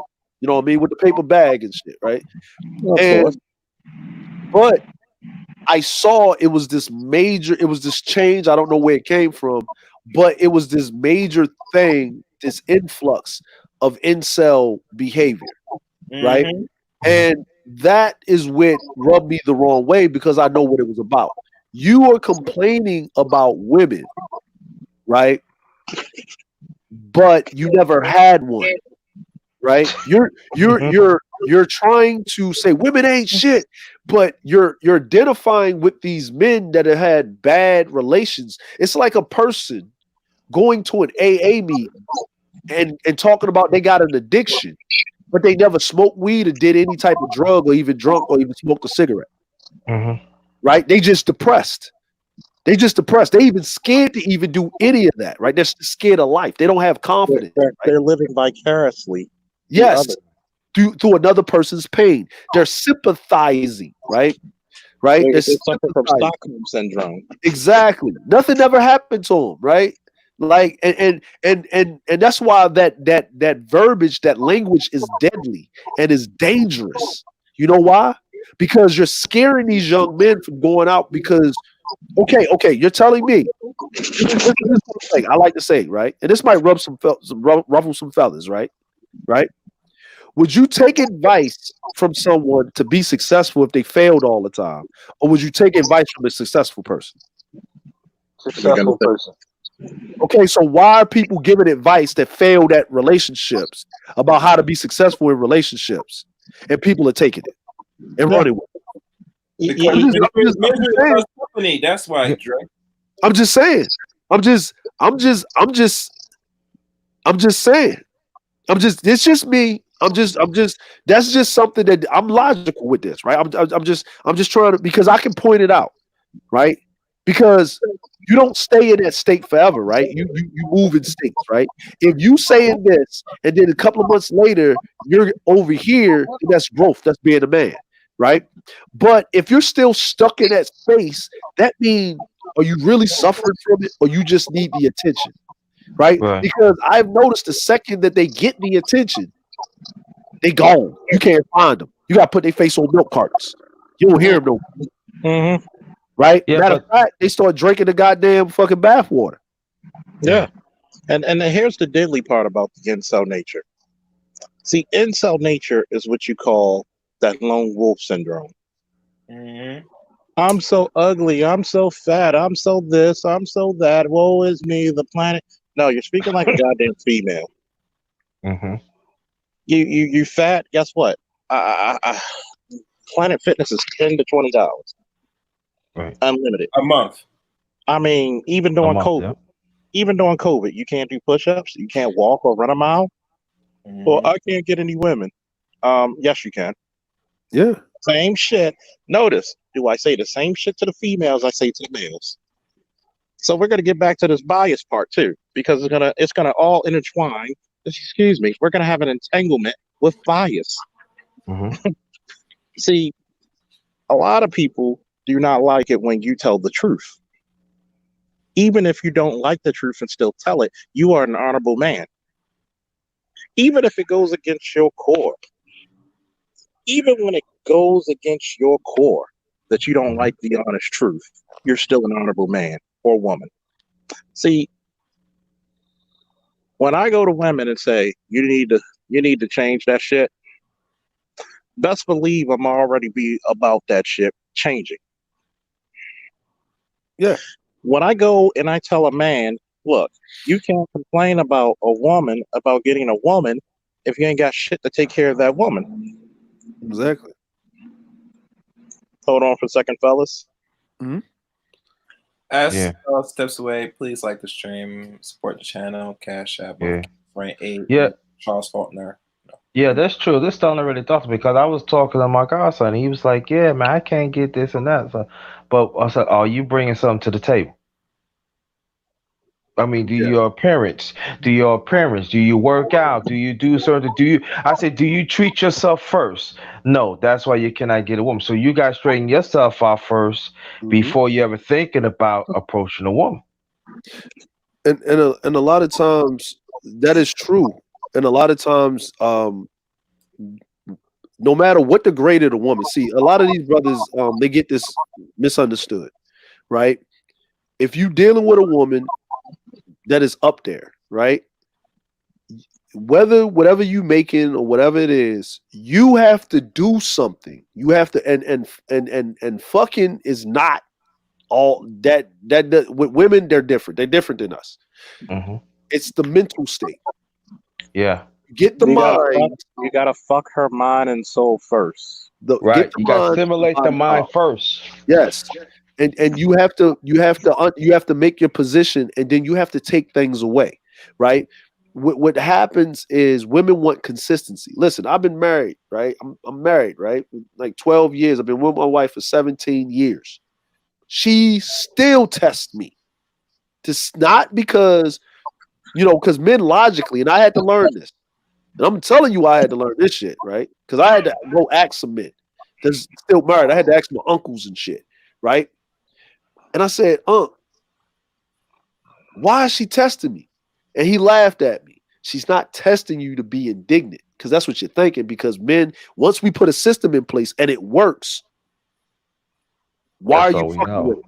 Why are you fucking with it? Leave it alone because it works, right? We might improve on it to make it more proficient, but if that's the most proficient it's going to get, we just going to leave it the fuck alone. I said, why? She said, because it might be wants you to be. Are you still the same dude? Have you slipped? She wants to see to keep your senses sharp, because if you're high on the hog and you're chilling, then what happens? It's a nature. It's a thing that they have. It's that thing, right? And you have to set her straight. She needs that. She wants that, because she don't want to ever. If she can run over you, then anybody else outside the household can run over you. Right. Mm-hmm. And that's the thing. And a lot of these men have been fed this, and it's because of policy.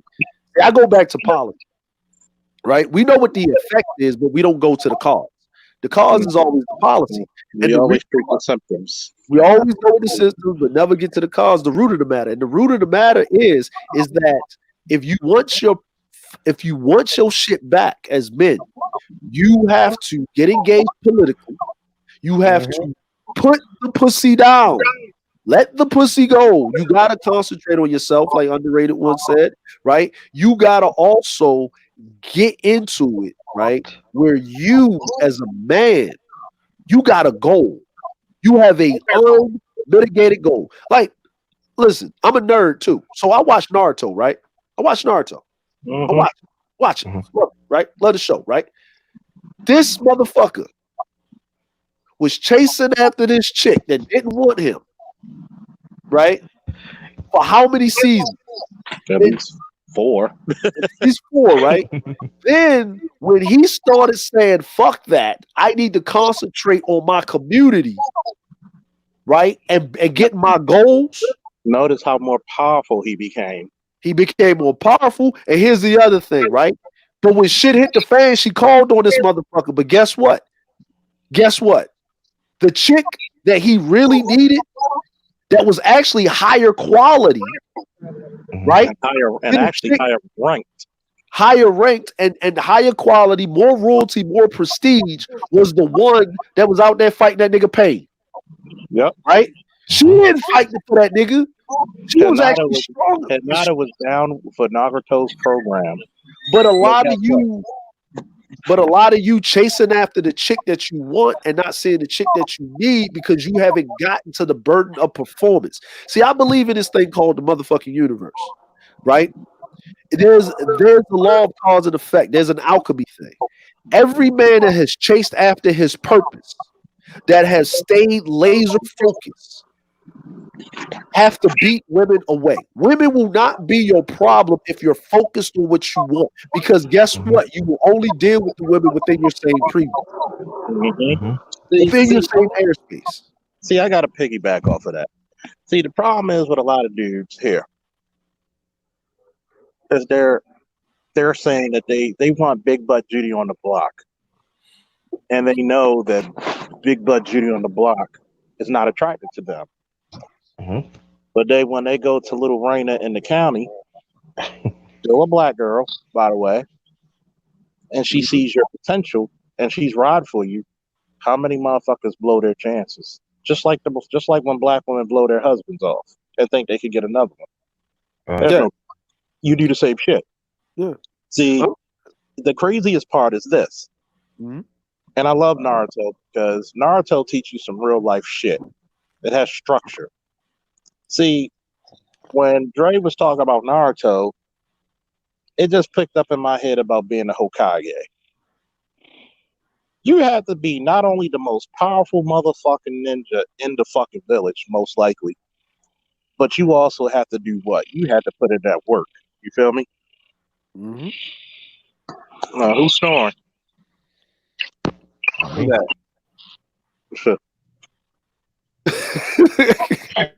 My man hurting over there. And it was like, and what makes it funny is that when you have to put in that work,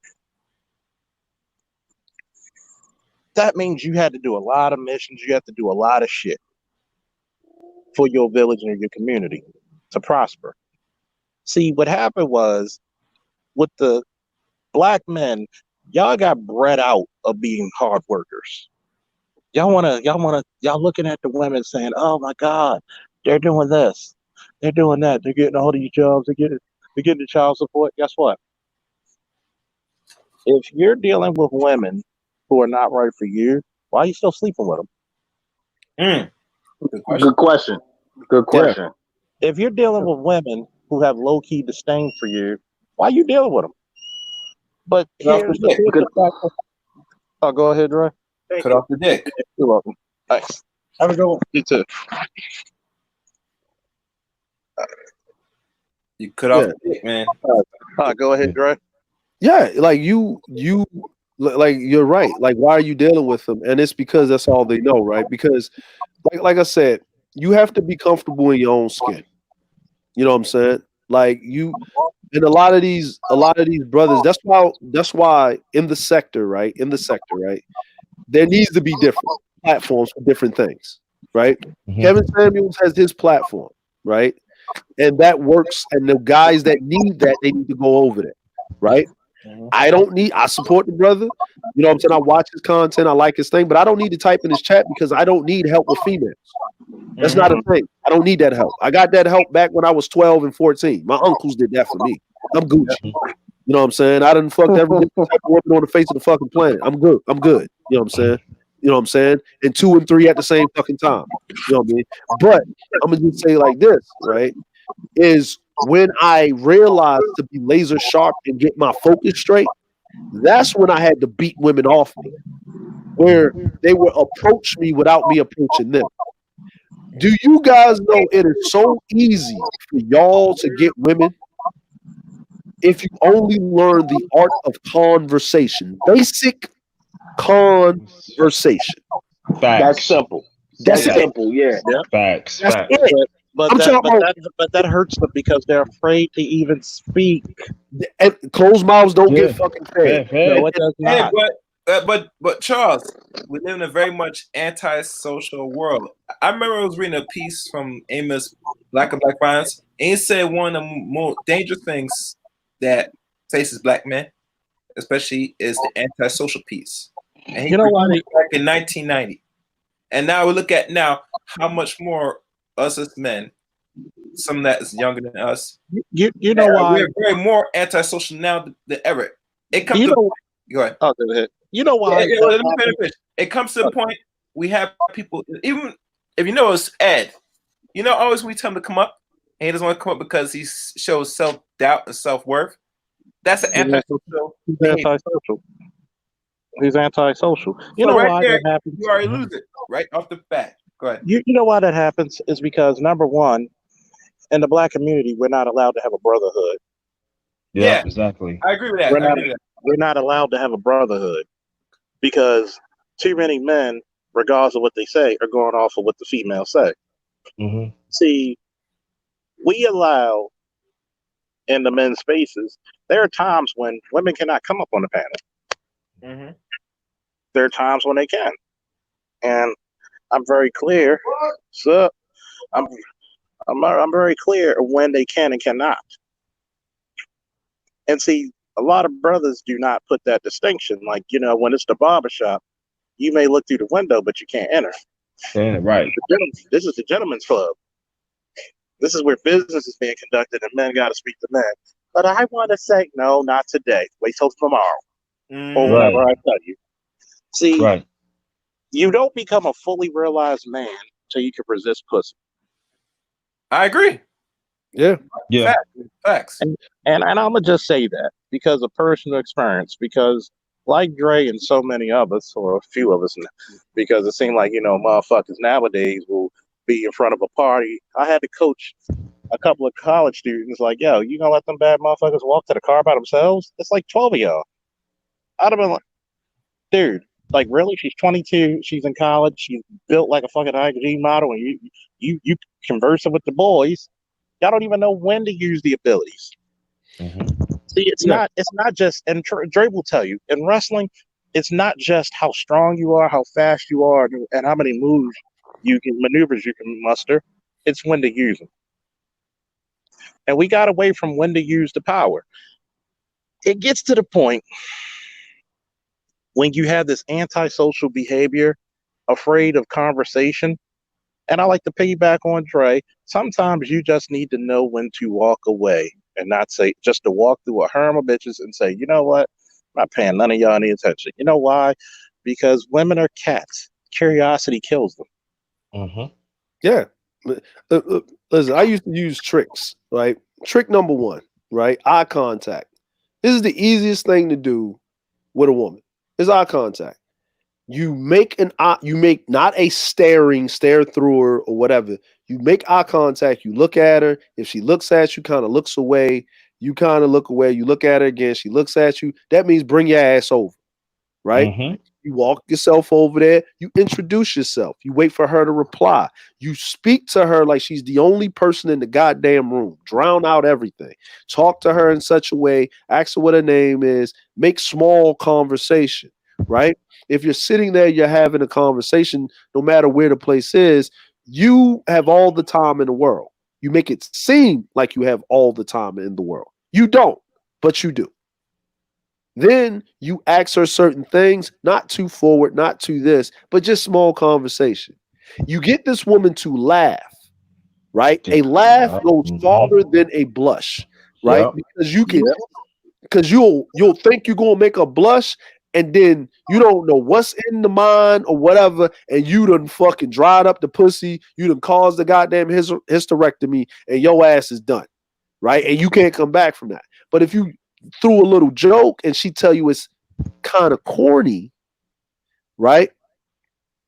When you it's kind of corny, then you say, really? Oh, I thought that was my best joke. Oh man, I got to work on my material. How would you say it, right? You come with little different jabs and stuff. Sometimes saying a corny joke, and if it's a little subtle, tongue in cheek, she'll laugh at it. And if she laughs at your joke when you know it's not funny, that means she's interested in you. Then you move her to a more thing, and you ask her, "Are you here with anybody?" "Oh, I have my friends." "Oh, where are they?" Right? Now you're not segregating her from her herd. Right? Now she has to get the cosign from her friends. I've seen this many a times. I have been surrounded by multiple women at one time. I've been surrounded by multiple women at one time. Right? And in this situation of me being surrounded, I'm only there for one woman, but I got all these women around because I'm intriguing all of them. See, if all of the women are interested, now it becomes a competition. It becomes a competition. Now you got your pick, but you stay with the one that you're with. And then you don't rush the whole thing. Now you get into this hypergamy shit, right? Everybody's complaining about this hypergamy shit. So, and what? It's part of fucking nature. It's nigga, you provide something, nigga. What? That's what it's about. You need to make them. Yeah, exactly. What about the jawline niggas? What about the good looking niggas? What about these females? Man, why are you worrying about them for? Just worry about what you do. What you worry about about you do? Exactly. See, this is the problem, right? Too many motherfuckers worry about the pretty boys and the thugs and the. See, guess what? The pretty boy provides something. He provides genetics. The guy who's strong and physically fit, he provides genetics. If you're not physically fit, which you can help get there, but at the same time, that does not excuse you from having a personality, for not having one. Yeah. So you need to go out there. Well, I need to work on there's no surefire way to get every chick in your bed. Sorry. You got to do. Huh? Especially if you're short, Charles, then obviously you got to work on some other things. And it goes back to the Ascidian piece about he posted a quote say, if you want a long lasting relationship and no one cheating, get the boring dude, get the short dude. And that sounds nice and dandy, but how women's minds work, nah. That's not reality. I'm going to debunk that a little bit, right? Yeah, please. See, I'm going to debunk that shit. Hit the chat, hit the likes, hit the cash app. Hit the cash man. Hit both cash apps, man. Don't be stingy. Don't be stingy. God damn it. We entertaining. We're gonna give you some game right now. Debunk that. We debunk that. See, I'm gonna debunk that, right? Your boy's only 5'10". I'm not 6 foot over nothing. I'm cool. I'm an inch over average height. Whatever. I'm 280. Pretty good stock, solid guy. I have to have a personality. Women love me talking shit. I'm a natural shit talker, if you haven't guessed it. No. Mm-hmm. No, you don't. I know, it's shocking, right? I go to a goddamn place on York Road called Noir. One day I'm going to do a show from Noir, live and in effect. And you'll see all the beautiful waitresses and everybody who knows me and the owner. Was that Choices? Huh? Was that the old Choices? No. This on York Road. Okay, on York Road. Okay. Choices was on North Avenue, right? That was by North Avenue and Charles. Okay, all right. And it's funny because the beautiful waitresses, I'm with my nephew, we're eating great wings, nice lamb. I'm up there and I make the comment of you gotta be slick with words sometimes. You gotta be I even got a text from my homegirl. She says you got away with words like Muhammad Ali. I said, shit. Nothing wrong with being a dirty walker, shit talker. Shit. Styler and motherfucking profiler. We trying to get them ends and motherfucking dividends. Thank you. But I just said out of nowhere, just thinking while I'm smoking a cigar while we eating outside in front of the establishment. So she was like, how are you doing today? I'm chilling. You know me. I'm just smoking on my cigar, drinking my liquor, and hanging with my niggas. And for some reason, her and the other waitress just bust out laughing. This was like some Richard Pryor shit. Mm-hmm. So it is true when you hear a man being charismatic. See, the problem with a lot of these dudes are they're thinking like the women. Well, I got this degree and I got this house. Are Yeah. you charismatic? Are you nice to be around? Are you jovial? If you're a stick in the mud personality, a bitch is gonna take you for your jewels. Yeah. Are But you if not you have, selfish? You know what I'm saying? because you will not always have money. There are some times in the world we're gonna be broke or don't have as much as we do. Mm-hmm. So Right. a Yeah. female loves being around me because one female told me, I like being around you. I'm like, why? Because I never know what you're gonna say out of your mouth and it's gonna entertain me. And you know what, Charles?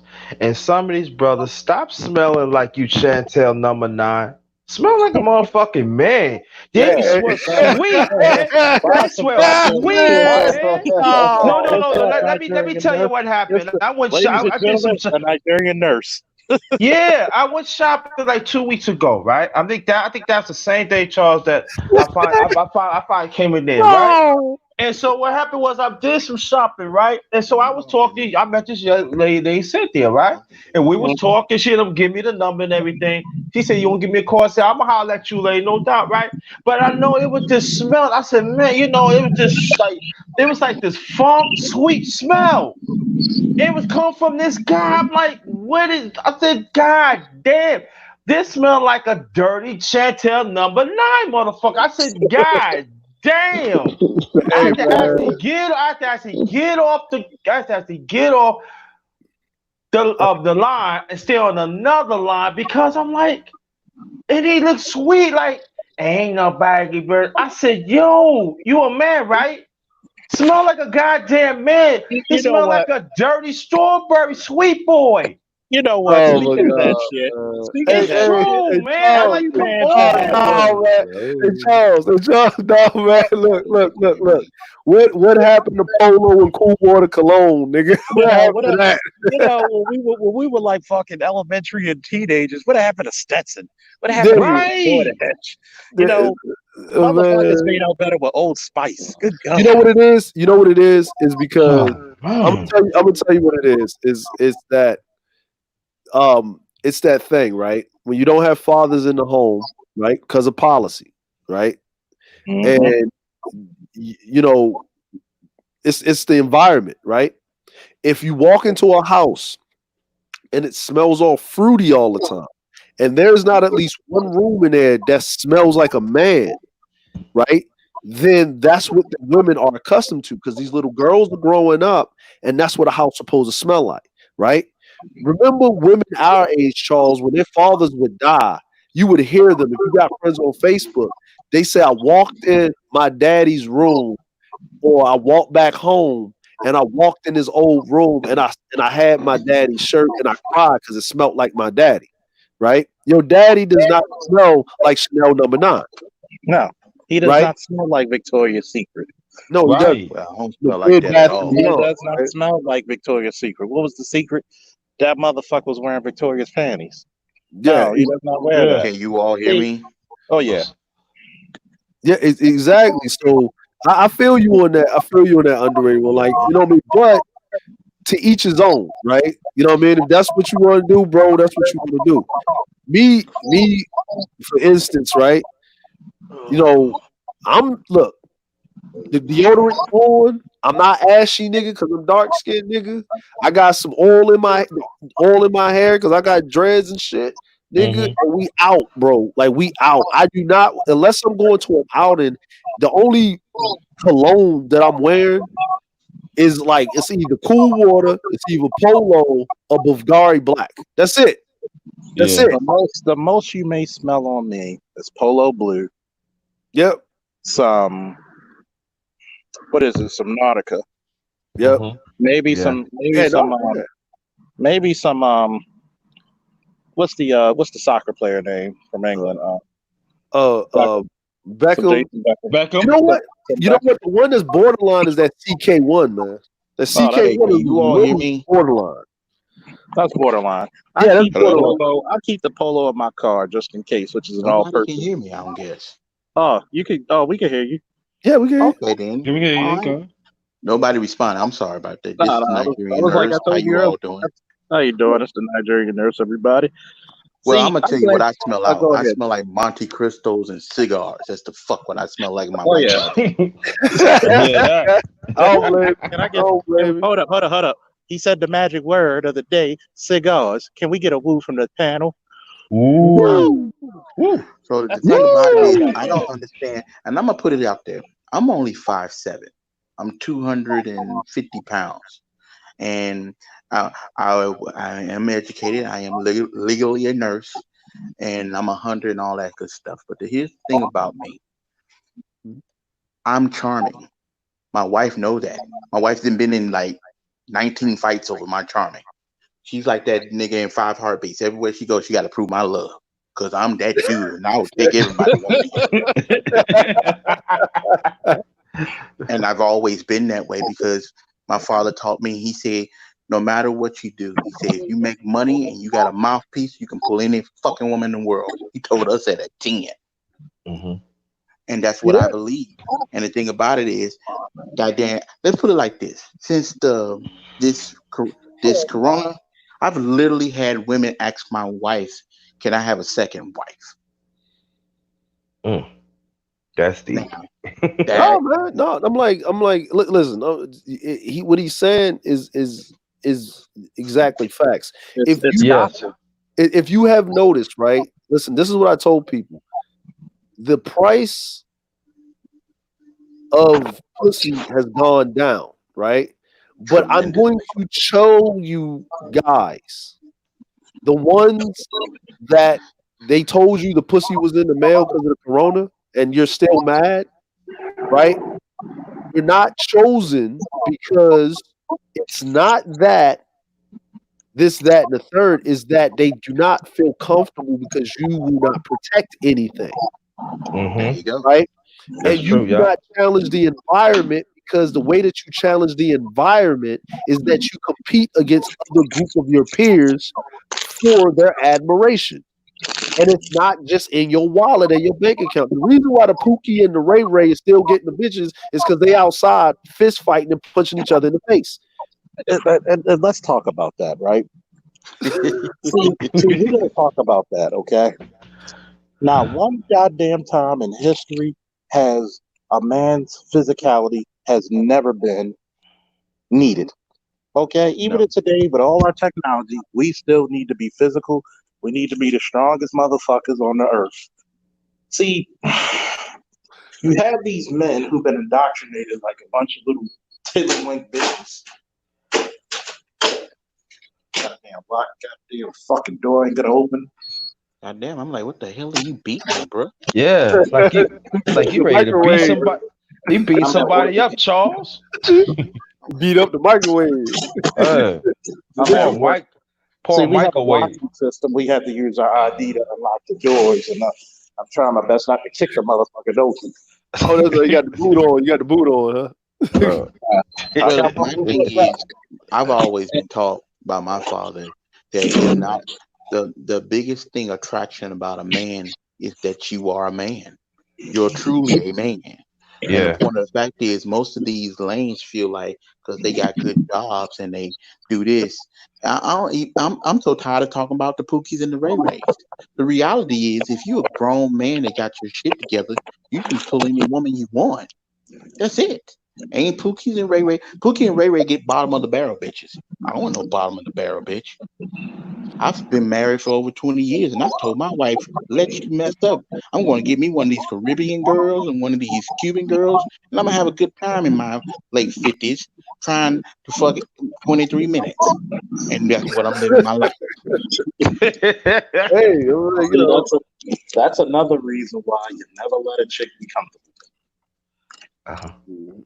Never let her be comfortable. Always let her know I could get another one. Just saying, you know. My wife knows for the fact that I'm short. I'm not impressively 6 foot. Dark skin and bald head with a full beard, and I tell her every day, you are blessed to be with me. I'm wonderful. I'm letting you know this. I know you love me, and hell, I love me. You make me sleep cooking my dinner. And that's the way I've always been. But we were raised by tribal men. We've always. Yeah. You are blessed to be in my presence. What would you be without me? That's how I was raised. Yeah, but you know, it's so funny you talk about this. See, my late father, he passed away 31 years ago, but he was a chef, so he's from the South. And I remember it was one time he went to this restaurant, and he said, and I was in junior high school, and he said, I want you to see some, son. Now, here's my father. He was about around 5'6", 5'7", belly, kind of fat, slick hair, and gold tooth and everything. He was cooking. And I noticed when he was cooking, it was like beautiful women. I'm talking about come from anyway. Hey, Mr. Thomas, how you doing? Giving them envelopes. Here's your food, baby. How you doing? Hey, Mr. Thomas. They didn't want to talk to the boss. They want to talk to the father. Talk about that. Like, and then I learned a valuable lesson about it. He said, "Cause you know why? Cause I'm a man." It is. I said, I'm a man. And he said, oh, that must be your son. He said, that's my knee baby. He said, hey, how you doing? And all I said, do you want to go to school? I said, yeah, you could take him to school. I said, no, it's all right, Dad, take the bus. Pretty women. I'm talking about drop dead gorgeous. And I look back and say, he said, I'm a man. And they know I'm a man. And he said, at that point, you remember that. You stand up being a man, and that was it. And I was like, wow. And these other men in the restaurant, they couldn't understand. Like, how this guy, he big, fat belly, and getting up because he was a man. He stand up for his core. And I realized that being 54, why got a lot of lame ones because they never have a father around and they want the easy way out instead of understanding everything that your brothers has talked about on the panel. These lame motherfuckers, they do not want to learn. They don't want to practice. They do not want to put themselves first because they feel as they want to act as a woman that they figure that they privileged. Well, the thing about it is, like I said, I was raised with 12 brothers, a father and grandfather. And my father let it be known point blank when we were younger. I never forget it. I was 6, 7 years old. My father told us from like its various ages. He said, "I'm gonna let you know, in the world today, women believe because they have a pussy, they're deprived." He said, "As long as you can feed a bitch, she live in your house, you pay the bills, you do whatever you need, you got a car and put gas in that motherfucker, you're deprived. She's an accessory. An accessory can be changed like drawers." I learned that at 6 from my dad. You know what's funny, fellas? You know how many times I can leave my fucking house a fucking wreck? But this is something that lame ass motherfuckers have never had. 2 things. They never had to in the house and clean up their entire house. And 2, they never got the soapy washcloth treatment. And I put that on Facebook too, and they were like, "Well, maybe she wants you to leave. If a chick is washing your dick and balls, she does not want you to leave." I wish we had to stop that shit. Say that again, Charles. Say that again. Well, see, Charles, you got to understand. There's a generational gap here, right? Right. That's our generation. You got to remember. See, we see the problem with us. That's like late 70s, 80s babies, like early 80s. We're late Xers. We're in this weird time gap, right? You know what I'm saying? And the women that are there that are in that time gap, they came in through technology and shit, right? So having shower loofs and goddamn fucking Bed Bath and Beyond in the household and the washcloth ain't around no more. That's the thing, right? We know about the washcloth. So when we deal with women in that, they understood because they was taught, right? Because women have like we're sitting up here having this conversation. Women have these conversations in great detail. More than this, they tell all their business to each other, all their business, right? Yep. So that's what, hey, child, you get a man to do all that, you better break out that washcloth to tell him he need to stay, right? You know what I'm saying? Stay right here, right? You know what I'm saying? If you ain't got your shower together, you don't know what you want him to stay, you break out that soapy washcloth right there. You know what I'm saying? Like you do that. And you know about the rebuttal when they said maybe she wants you to leave faster, or maybe she wants me to be neat and clean before she brings me dinner. Yeah. And Yeah. notice him say shit because one chick told me like, you need to stop telling all our secrets. Shit. Well, see, that was a confirmation. I mean, but here's the thing, right? But here's the biggest thing about it, right? We all know this, right? Like we grew up with this. Now, this day and age, these younger women, they're not going to do that. They're not accustomed to that, right? They surround themselves with bathwater drinkers, right? They don't even have friend zones anymore, right? Like, like if you really think about it, right? And no disrespect to the alphabet folk, right? Because you know what I mean, right? But remember, the girls used to go around, right? You had the real quiet ones. See, me, I'm gonna tell y'all the trick, right? Right, and I know y'all know this, so I'm gonna talk to the audience a little bit. Y'all like to go for the prettiest chick in the bunch. You go for the quiet conservative chick because she's more of a freak.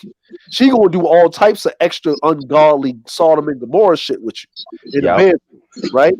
But she's more stable.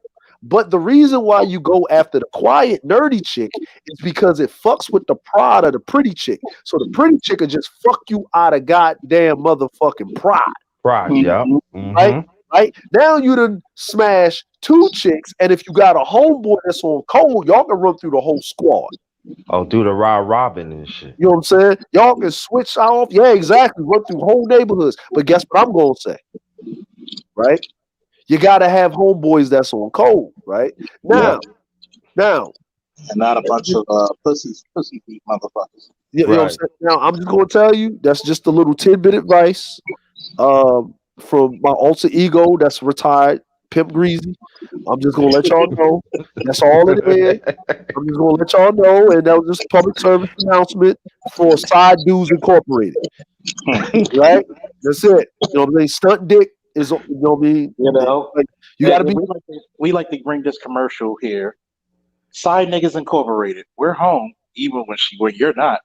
Exactly. And if y'all break up, we break up. Right. And no money back guarantee. Whatever gifts you brought me, I'm not giving them back. No. I'm leaving my boyfriend for you. No, you're not. We're with you. We're together. This is an entanglement. Oh no!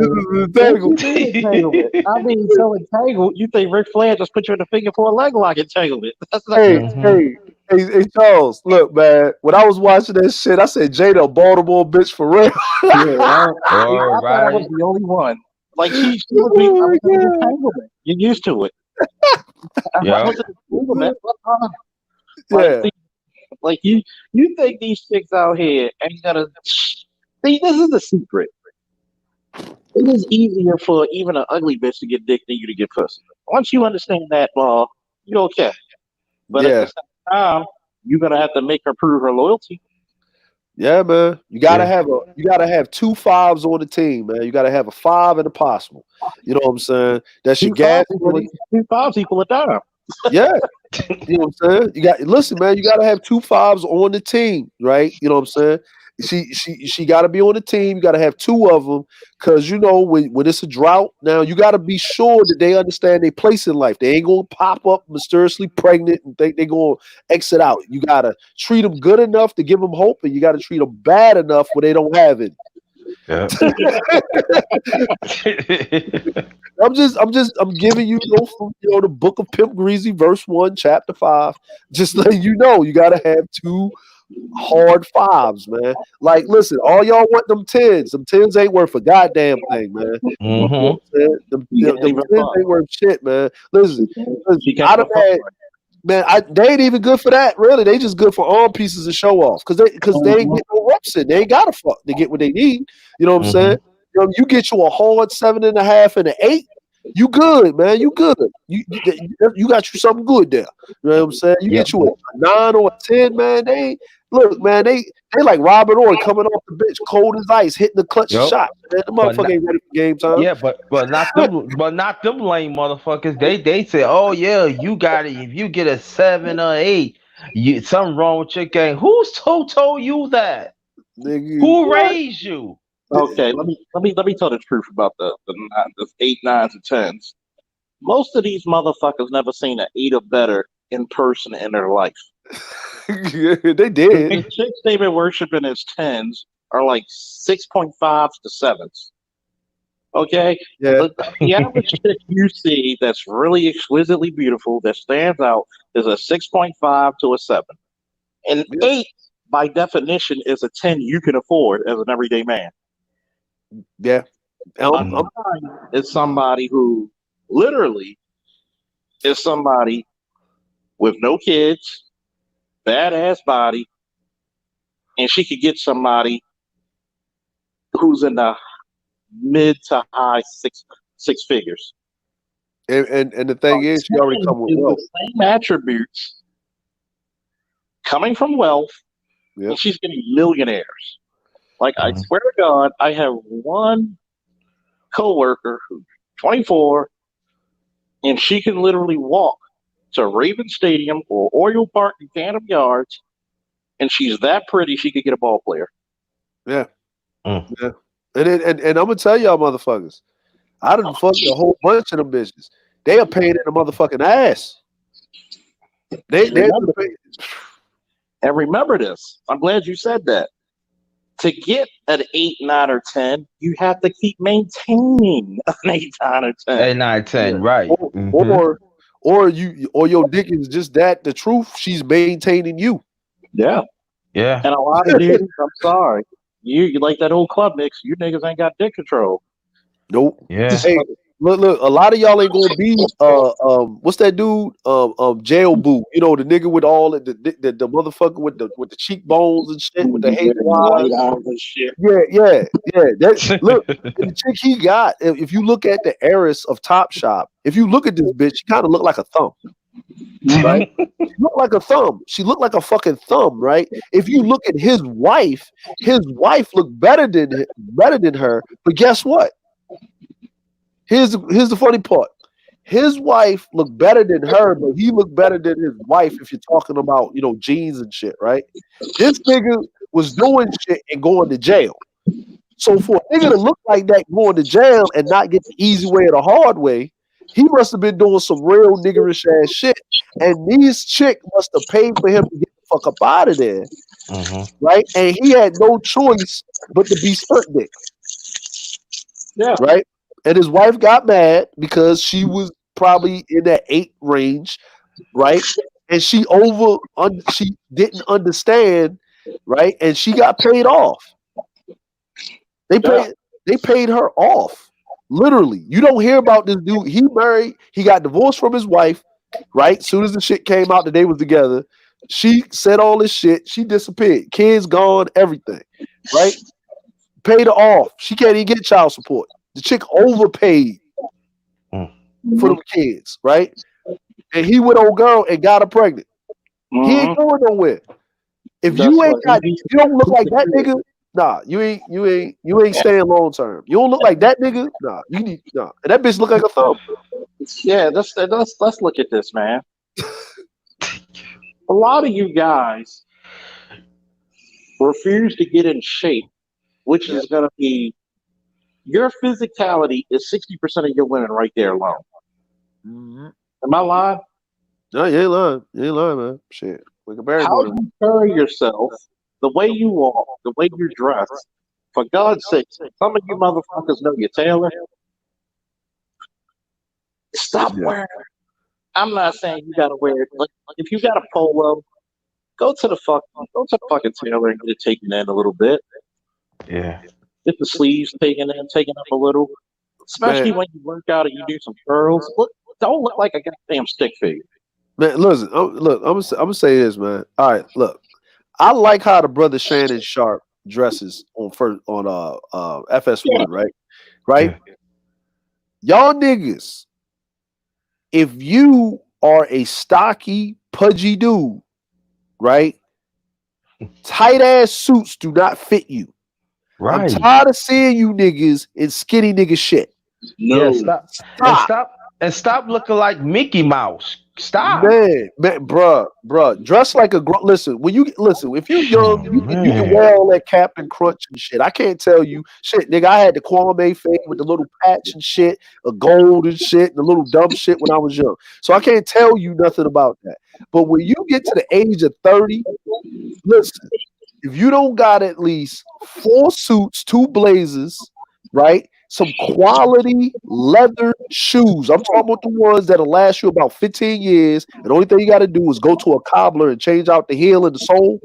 You know what I'm saying? If you ain't got you a pair of brown ones, a pair of black ones, you know what I'm saying, some off-colored ones or whatever, a assortment of conservative ties and shit. You know what I'm saying? If you got a funny shaped head and your hairline is receding, get you a hat.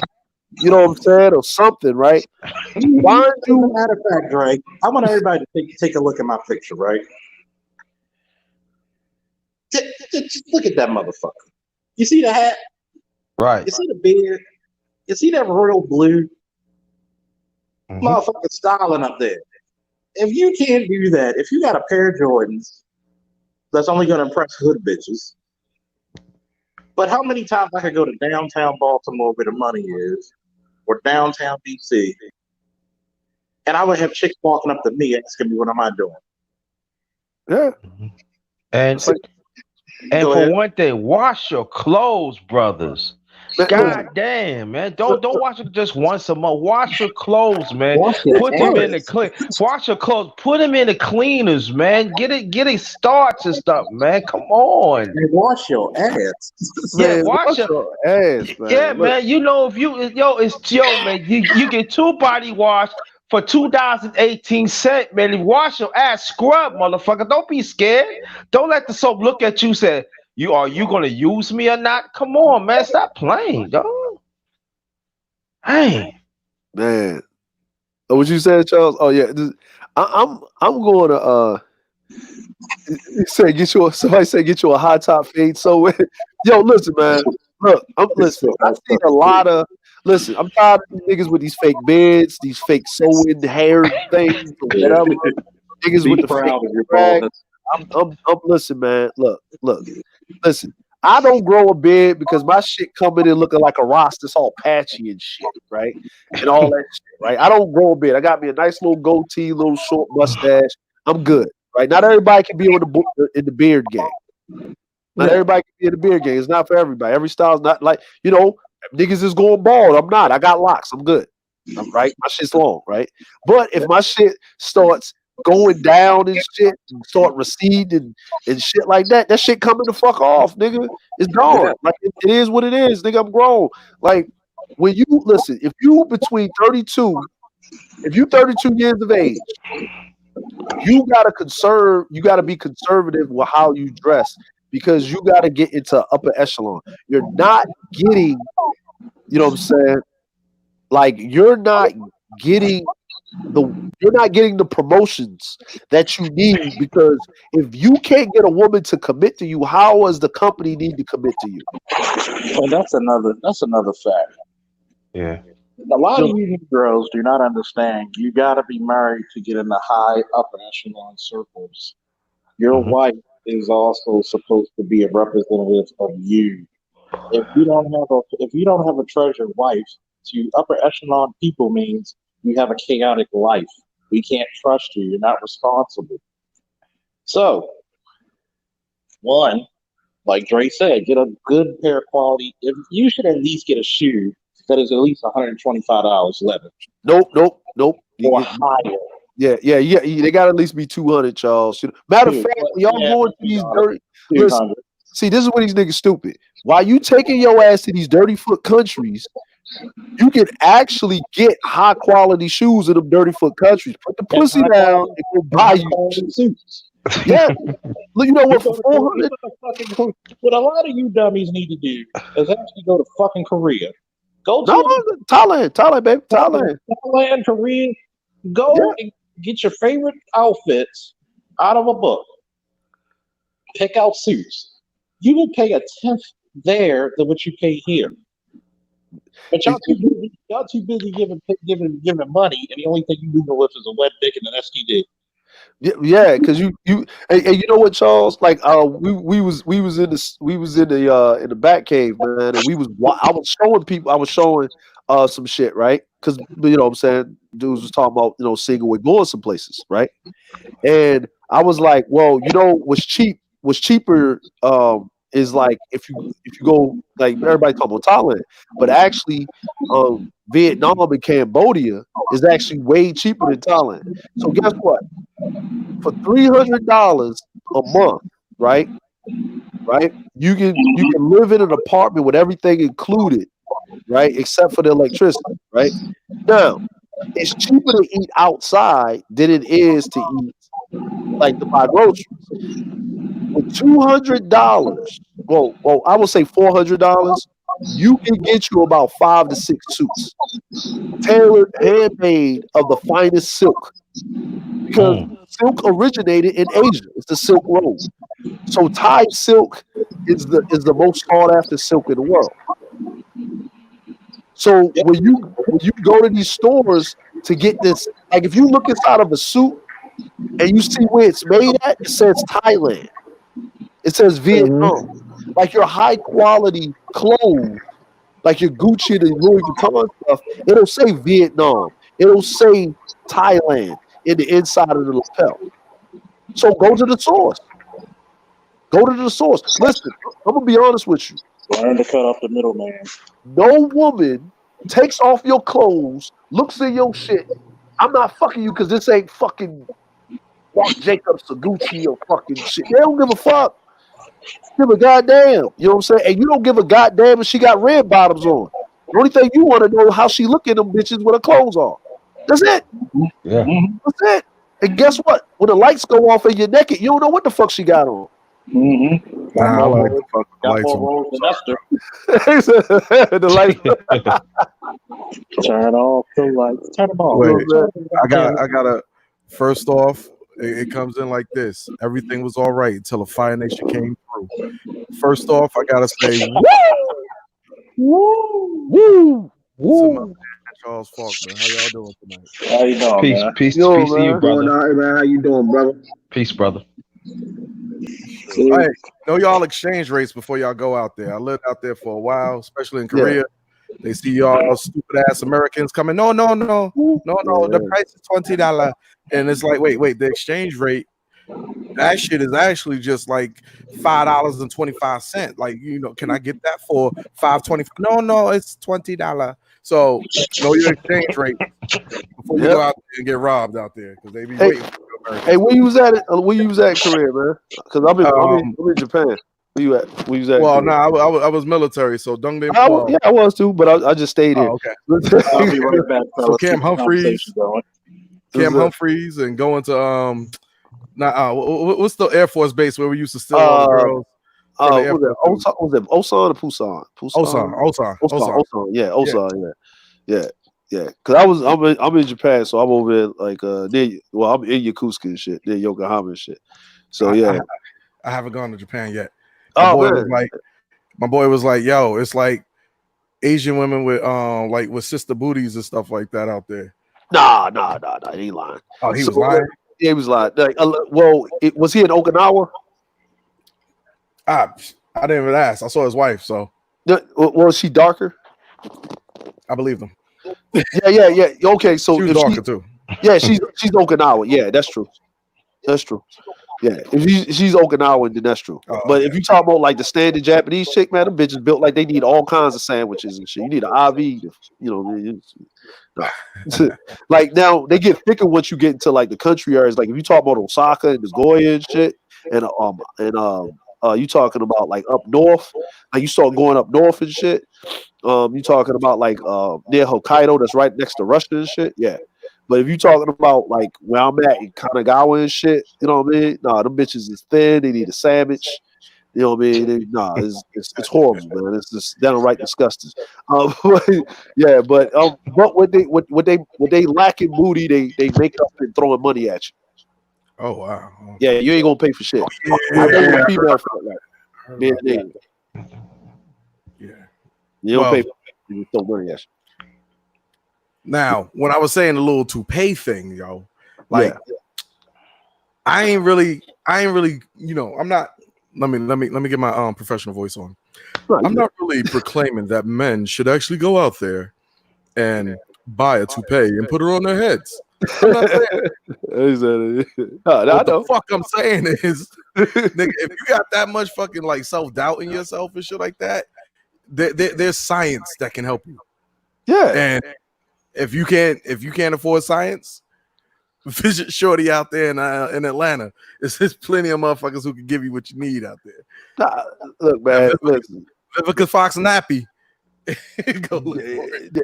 Yo, look, you need to contact Tory Lanez and get that, you know, me on that LeBron James. No, not the LeBron James, because he kept getting pushed back. You gotta contact Tory Lanez, but if you know who to go to, it's really Tyga. Tyga was the one who gave them the. Well, you can't contact Tory no more. He on a run now. No. He turned himself in. He turned himself in. They locked him up. No. Like I'm not talking about. It's better he with the cops. Yeah. Oh, okay, yeah. I'm like, but that nigga Canadian. So the worst thing that's gonna happen to him is he gonna get he's going to get extradited out of the country and shit. So you keep forgetting he Canadian and shit. I believe they were just being stupid asses. Yeah. And somebody played with the gun, usually like how women do. And shot herself in the foot. Yeah. Yeah. And then she checked him out herself. Yeah. Because I saw the original thing, man, and they locked her up. They locked him up for a concealed weapon, but they didn't lock him up for like discharging a firearm or nothing like that, right? And, you know, usually the cops is going to charge you whatever they can charge you with, but nobody's saying there's a charge. Yeah, she's not admitting to whatever that. By the way, tonight, you know, in fashion of what my man usually does when he's on you know, BGSs or anything like that, drinking Jameson and Coke. Oh, okay. Shit. Jameson and Coke. All right. Yeah, I got this rule, you know what I'm saying? It's like 6 minutes to 5 o'clock in the afternoon. I don't drink until it's at 5. So I got I don't really drink. Yeah. But I couldn't get into Mastro's in Malibu tonight because it was all reservations and shit, so I just came home to drink instead. Oh yeah. Well, I'm like, you know how that is, man. You know this Rona shit, man. Yeah. You know what I'm saying? This fucking shit up, man. Messed up all the plans. Yeah, it messed up a lot of plans, man. World shit, man. I had a lot of motherfucking money riding on some Olympics, man, and that shit just fucked everything up. You know what I'm saying? You know what I mean? So I gotta extend my plans to be here for another year or so because of this Olympics and shit. Because I was trying to skedaddle to Europe. You know what I mean? Pop smoke, be out. You know what I mean? Get on my second tier plan, and by 50, 52, my ass will be somewhere relaxed in the country where it stays one fucking temperature. Hot. Oh. Hot, nigga. Like hot, nigga. Just kick back, get me a little bar or something, you know, had a little local chicks working and shit, and basically make money off of these, you know, bathwater drinking ass niggas that come over. You know what I'm saying? It's like, oh, you want to fuck some dirty foot bitches? I have the finest dirty foot bitches here, my friend.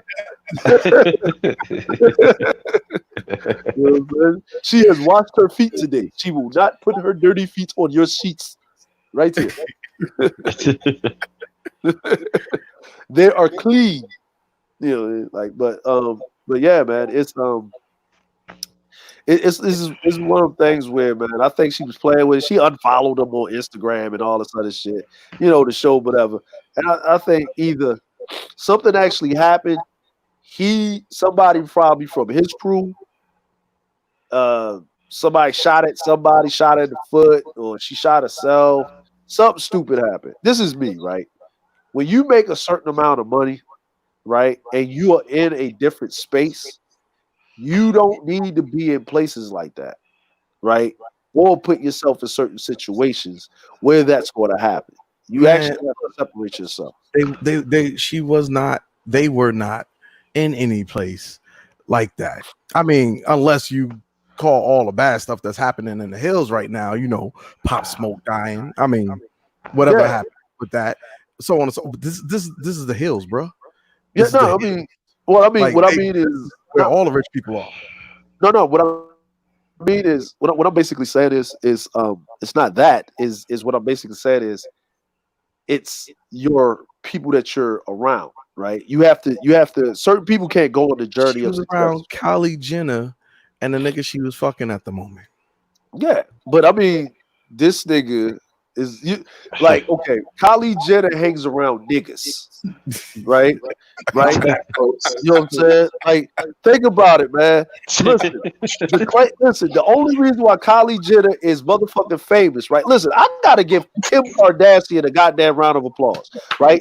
This bitch went out there and did a fucking porn with Brandy's little brother, Ray motherfucking J.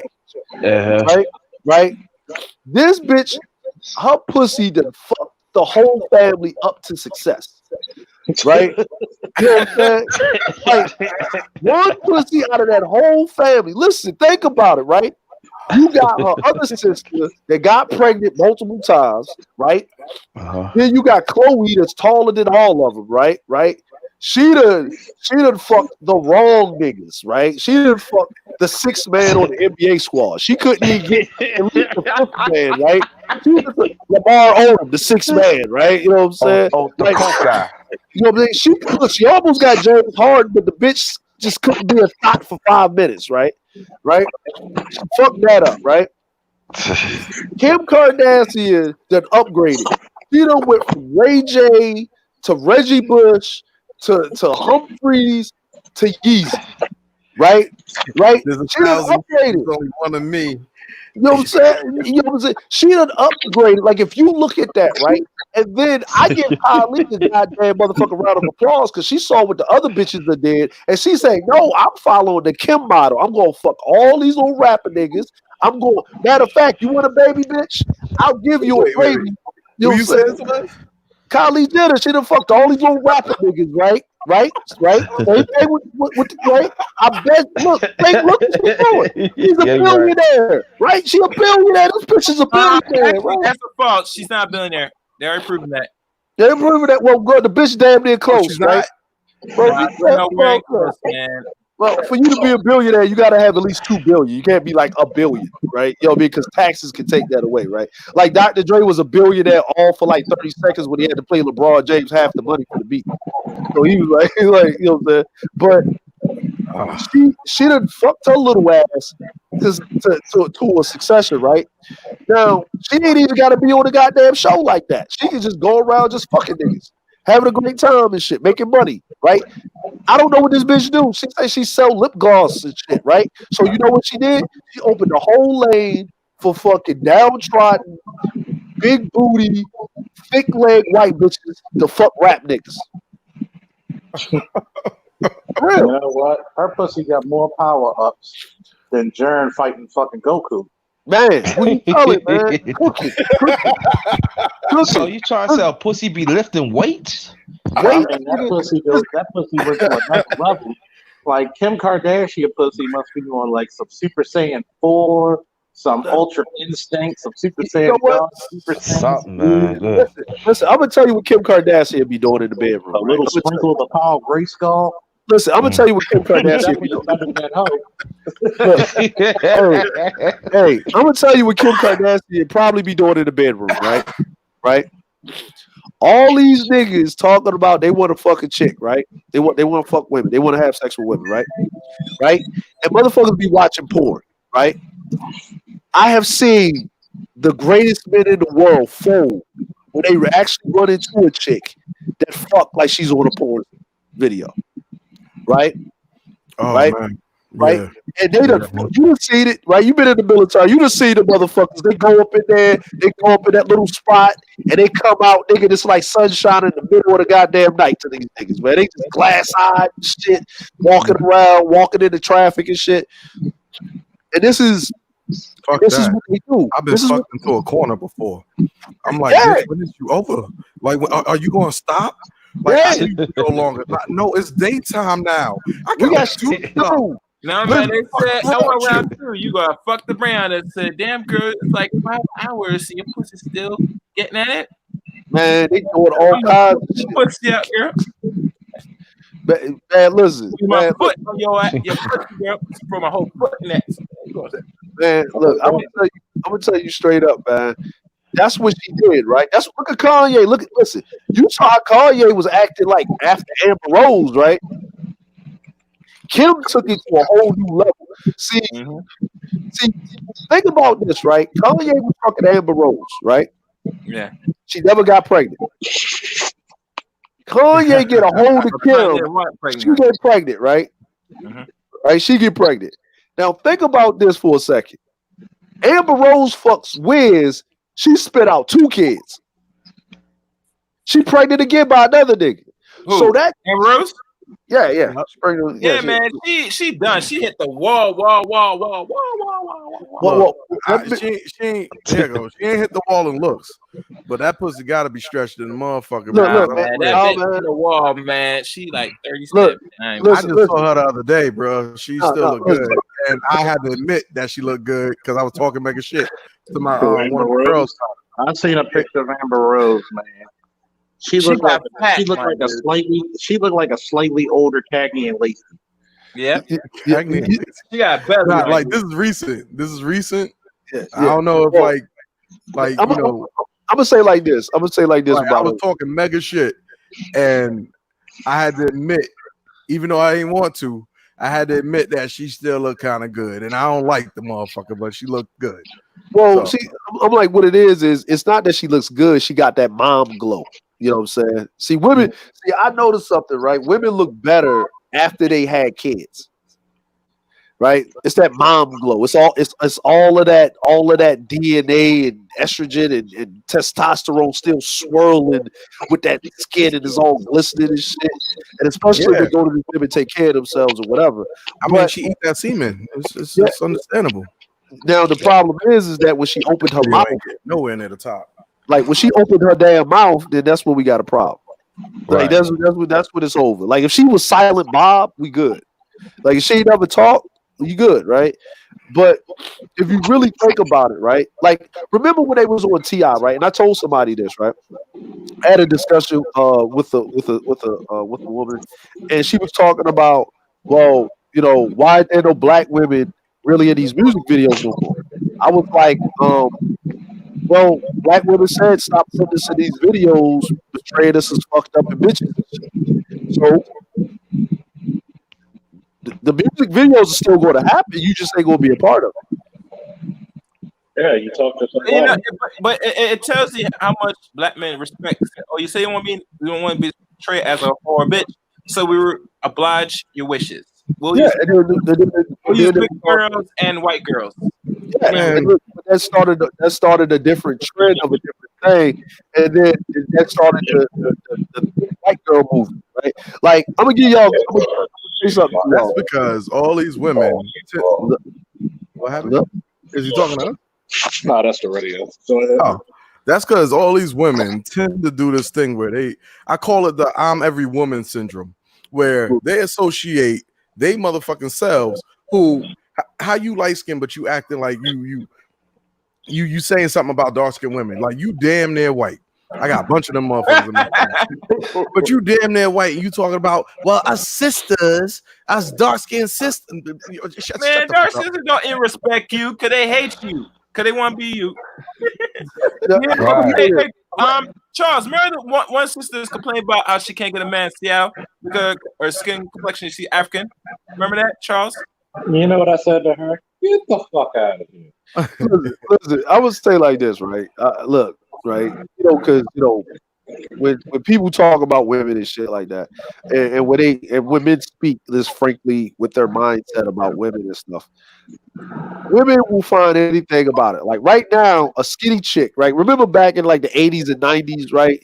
It was all about the athletic chick or the skinny thick chick. Like she was skinny, but she had the nice ass. Now the skinny chicks will get looked over, right? They get looked over. Like I saw one chick and she was taking down fucking protein shit so she could get thicker. Yeah. in the gym powerlifting. I'm like, yo, what are you doing? She's like, I gotta do 50 because ain't nobody looking at no skinny chicks now, right? I see that shit a lot too. Yeah, I'm like, especially what's out here in going on LA. with that? In LA, these chicks they be dying, they be killing themselves just to get the Bro. attention. And Yeah, like they be mad at the white chicks with thick bodies. You like, sis, you look good. Don't do it to yourself. You know, but they don't understand though. Those white chicks are outcasts in their community. Oh, true that. Yeah, They don't true. understand that they are outcasts because white men don't like us. No, Yeah. man. Once you suck black cock, that's it. Go over there, stay over there. We don't want you. We going to disown you because you suck Well, youngins. But it's also understanding female well, needs. now, They want everything that's popular. yeah. Well, I'm gonna say now, right? I'm gonna say now the white dudes is coming around, right? Right? The white dudes are coming around because now they getting hell from their women, right? And if I can't get the bombshell, I can sure get this little thick heifer. And then they look around and the thick heifer over there with the nigga. But then they try to get the white chick, but they can't get the white chick because, and then she giving all her money to the goddamn nigga. And they don't like that shit. Like, y'all niggas can't be taking out 5s and 6s, motherfucker. Oh, hell no. You know what I mean? They gonna start a lynching party for niggas, man. They said, oh, no, we gotta start lynching these niggas. I'm gonna tell you. For us, we're gonna start getting fired. We're gonna start killing you niggas. You know how racism started? When motherfuckers went to the urinals. Yeah. Oh, shit. Listen, I'm gonna say this to you, right? I'm gonna say this to you, right? And a brother Lightbearer can say he can vouch for this, right? If you want to really piss off a white man, right, as a black guy, right, walk around with a Korean or a Japanese chick, they hate your ass for life. They put them Asian women on a super pedestal. They will kick a Becky down a flight of stairs. You're right about to that. get to an Asian woman. They will kick a Becky down the goddamn steps. You know what I'm saying? You know what? I'm gonna tell on myself on this one. I was married to a Korean. All the motherfuckers get mad the moment that you walk in there with that motherfucker. Every single one of them. Motherfuckers that I wouldn't talk to, are mad at me or were mad at me, and then motherfuckers that I had never had a chance to talk to. You know, like I'm like, yo, like you wasn't even looking at me. I was too dark for you. What are you talking about? Like, come on, man. Hey, oh my god. Yeah, yeah. She got a fat ass too, right? Shut the fuck up. You wasn't checking for me. So why are you mad now when I'm gully? When I'm goody? You know, but I'm gonna say this, right? And he probably can vouch for this. Korean women are evil.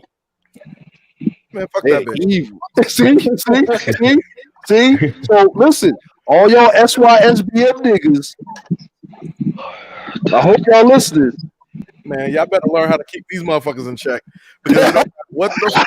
I said it again for the people in the back. You better learn how to keep these motherfuckers in check. Because it don't matter what the fuck you do. When you bring that bitch back here, they gonna poison that bitch too. So it don't matter whatever. Like you still gonna have to deal with this personality. So learn how to fucking check these bitches before you go some motherfucking place else. My family members who fucked her ass up. Listen, I'm gonna tell you like this. For you SYSBM niggas over there, right? I'm gonna say this for y'all wanting to be a professor yourself, right? If you do not understand and be cool with the men in that culture, you do not know how to handle that woman that you're dealing with, because you have not been in a situation in your own society where you can govern the women that you're naturally supposed to be with, which is black women. So if you can't govern your own women, which I never had a problem really with it, I got to an adult with dealing with black women. I can be with any goddamn woman on the face of the goddamn planet if I do. I don't got that problem. It's just proximity. It's proximity. You know what I'm saying? With me, I don't really give a fuck. You know what I'm saying? I said, you know what I mean? So that whole fucking I'm leaving, I'm not fucking with black women and all this other shit. Women to me are women. It's just culture makes certain things different. And when you done been around and you done had dealt with different types of women from different culture. I ain't talking about Americanized Asians or Latinos. I'm talking about actually in their own fucking society and in their own you know what I'm saying, in their own environment, right? See, that's the shit we need to talk about. A lot of motherfuckers don't understand. They keep talking all this shit. Oh, black people this, white people that, all this other shit. When really everything, it don't fucking matter about none of that shit. What it really, really boils down to for every single one of these motherfuckers is culture. Yep. Period. Ain't nothing to do with whether or not you're black, because when you really look at it, every fucking state and every fucking city where black people are, they all got different cultures. Look at LA people in comparison to New York people. Look at Texas people in comparison to Washington. Look at motherfucking Midwest motherfuckers from Chicago and shit like that. Baltimore is an island on itself. Yeah, man. Baltimore is a whole special, different place, man. And I figured that shit. I don't understand how you country as fuck, but you right next to Washington D.C., Virginia, and you upstairs, and you right next to daggone New York, like 2 hours away. I don't get how you say Doug, and you know nobody know what the fuck you're talking about. Yeah, that's true. Yeah, lazy words. Yeah, man. Lazy words. I was like, "Hey, man, you gonna get that Doug real quick?" I'm like, "Wait, what the fuck? Who Doug? Who I'm getting Doug? Who's Doug? Doug, man, Doug. The fuck is you talking about? Dog, dude. No, man, Doug, bro. Doug, all day, every day. For the people who have never been you gotta remember, your is a person, place, or thing, or idea. Your just like yo or your avenue. For the people who have not ever gone to Baltimore. Oh no, I'm sorry, I said that wrong. Baltimore. There you go. There you go. There you go. You have to say Baltimore. Baltimore, yo, man. It's either Baltimore, if you're from Glen Burnie, or Baltimore. Dundalk, Baltimore.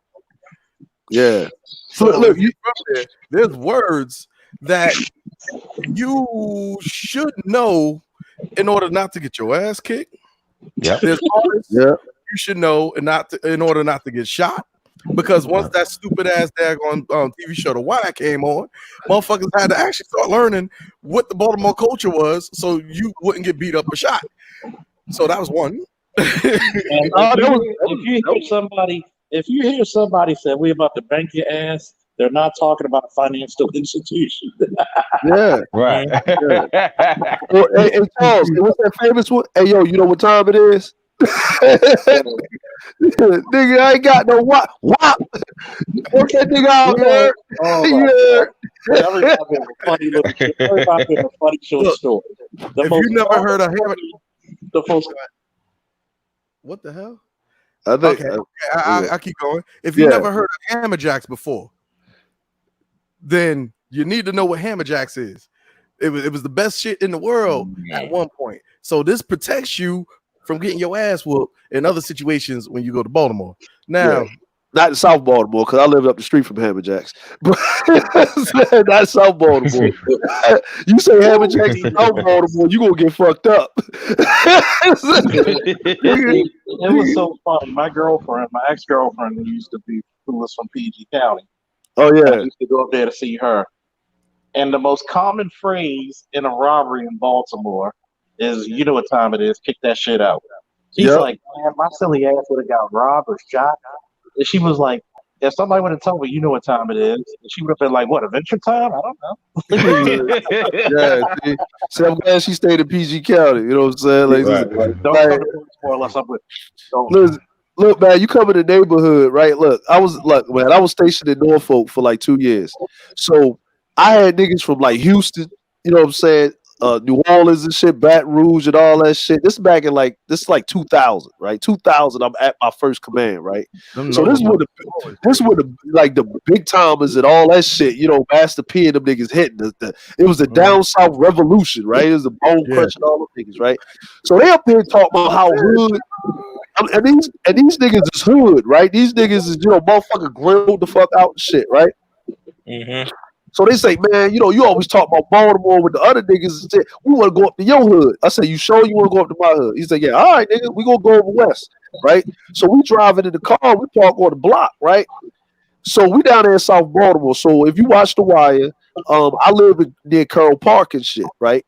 And over there, that where Bump and Omar was talking on that bitch. That's where we used to go and smoke weed at the bathhouse and shit, right? You know what I mean? You conduct all your business over there. So anyway, I said, all right, man, we gonna go chill on the block. So we go to the corner store. I go in there. I say, y'all want something to eat? They say, yeah, man, what y'all got? I said, man, we got cheesesteaks and chicken boxes and the whole nine. So what you want, right? So they was like, man, just order me something, right? I said, yo, let me get a chicken box. Salt, pepper, ketchup, no hots, and a large half and half. Right? So nigga look at me like, what the fuck did you just order, my nigga? Right? I said, oh, I ordered food, man. Right? He's like, what? He said, nigga, say it again. Salt, pepper, ketchup, no hots, a large half and half. You want some hots? He said, what's hots? Hot sauce. No, I want some hot sauce. Yo, double up the hots, Kimmy. He said, Kimmy? I said, yeah, everybody named Kimmy because it's nothing but Korean people that run these bitches. Kimmy, double that shit up, right? So we double it up. Yo, no, let me get a Philly cheesesteak, extra grill my onions. You know what I'm saying? And don't skip on the motherfucking mayo, right? So we getting this shit, right? The shit is like in the Louisville or whatever, right? We come out the block, and I'm walking out, and they walking behind me, and I stop. I was like, yo, stay in the store. He said, what you mean, stay in the store? So motherfuckers come up. I'm like, you're. They look over. You're. Oh, all right. What's up, fam? What's going on? Hey, shit, my nigga. All right, cool. Where y'all gonna be at? Down the block, 3 or 4 blocks down the street, over on left down the avenue. All right, my bad. All right, holla at you. Yo, we got that pack. You want that red, the 2 for $5, or that blue? Yo. Meet me up bottom. Meet me up top. Is my man down bottom? Yeah. You know I get that special pack. Oh, you want the 0 for 2.5, 2.5 and up. All right, let's go. My nigga like, yo, what the fuck just happened? I say, nigga, we about to get some trees. He about to bring the 211 and some hoes. What's up? Let's go. Like, what you talking about? Like, and like the whole day the block was lit up, right? And the nigga was like, nigga, I've been in projects in the South. Nigga, this is some whole different shit, nigga. I'm scared. God forbid somebody just came out of jail. Oh, man. Service, or came home from a graduation, or died last year.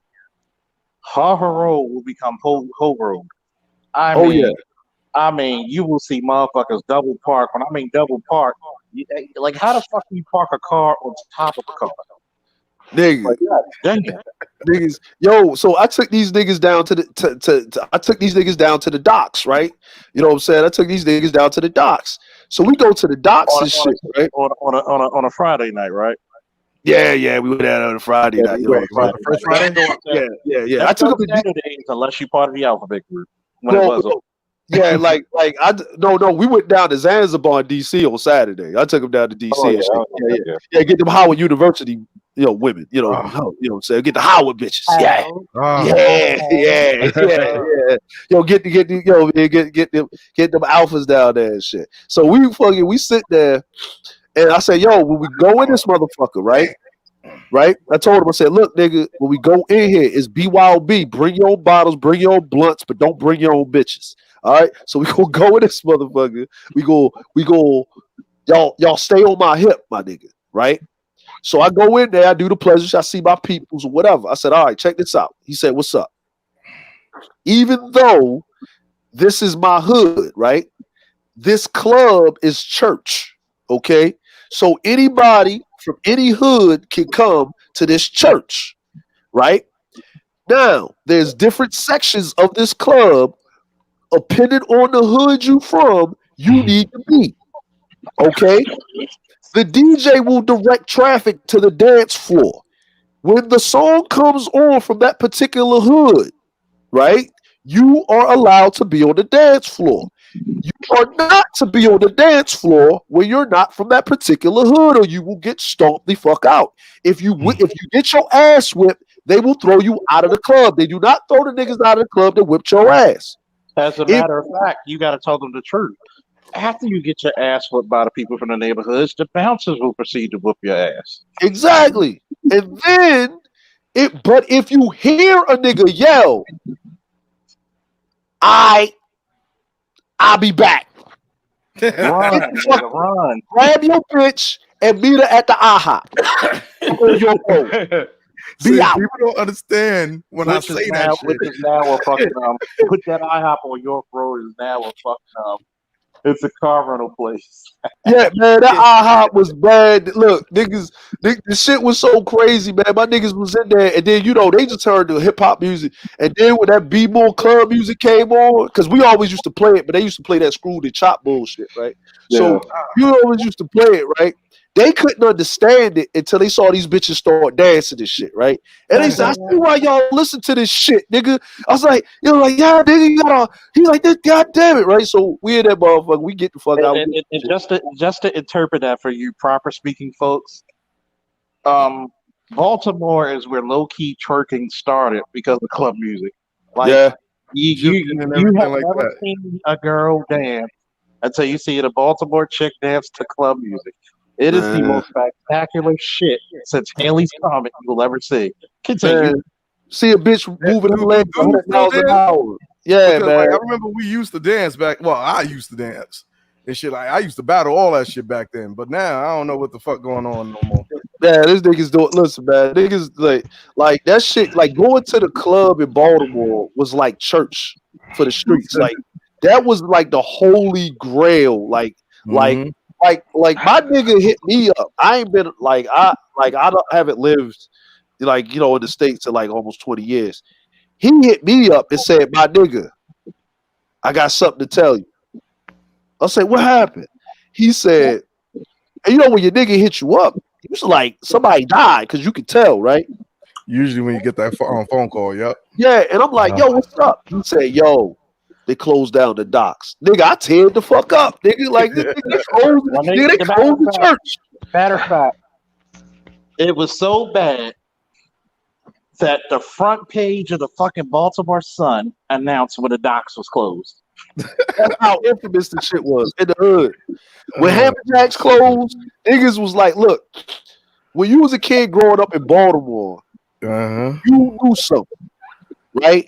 Your job is to get your hood credit up enough to be able to enter the doors as a man at Hammerjacks. Yeah. And God bless, and may we have a moment of silence for the tunnel. In the tunnel, man. And then when you get older, wait. Which tunnel we talking? My home or your home? Baltimore. Like, and then, right? Then when you got have a DC tunnel too. God dang. I'm like, then when you get to a certain point, right, in your life, then you get to go to El Dorados. Yep. And you really knew that you were a grown ass man when you went to Melba's or Sister's Place. Now I did. Yeah. And you I never went to El Dorados. I always wanted to go. Man, that was the holy grail of being a grown ass man in Baltimore. Like, and you couldn't just go; you had to be invited. Yeah, you had to. Yeah. See, so and that's you know what Baltimore. Go ahead. No, I was about to say, go ahead, Charles. See, people didn't understand this shit. Like, because of my demeanor, people think I didn't go out a lot. I went out too goddamn much. Especially, this was the trifecta. Friday, Saturday, Sunday. If the 4th of July was on a Thursday, Friday, Saturday. God forbid. Druid Hill Park first. Druid Hill Park. Don't go to the Stone Cold Steve Austin picnic. Woo! I know it's Stone Cold picnic. Jesus Christ. Hold on. Wait a minute. You go to Druid Hill Park, right? You know what I mean? Mm-hmm. Then you got to go down to the harbor for the fireworks.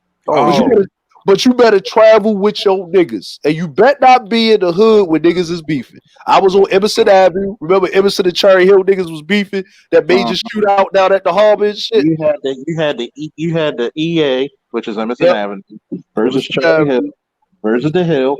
Then Versus you the had, Hill. then you had Old York versus Cater. God, Yep. Old Yeah. York versus McCabe. Old York Cater versus McCabe. God dang. Yeah, you know what I'm saying? You had Poplar Grove and Park Heights beef. Remember that major fight they had at Mondawmin parking lot with Douglas High School and Carver? You know I what mean, I'm saying? it looked like Oh it looked like the movie 300. Yeah, but you know what?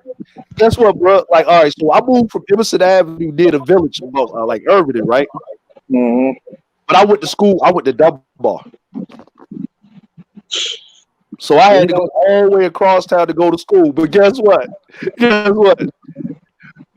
For 30 kids in the class, 5 dudes, the rest of them females, nigga. We got the whole. Fuck y'all with Dunbar. We had the hoes, Y'all had nigga. an 8-to-1. Y'all had an 8-to-1 female ratio. Nigga, listen. My whole 4 years, there was only 4 male fights in the school.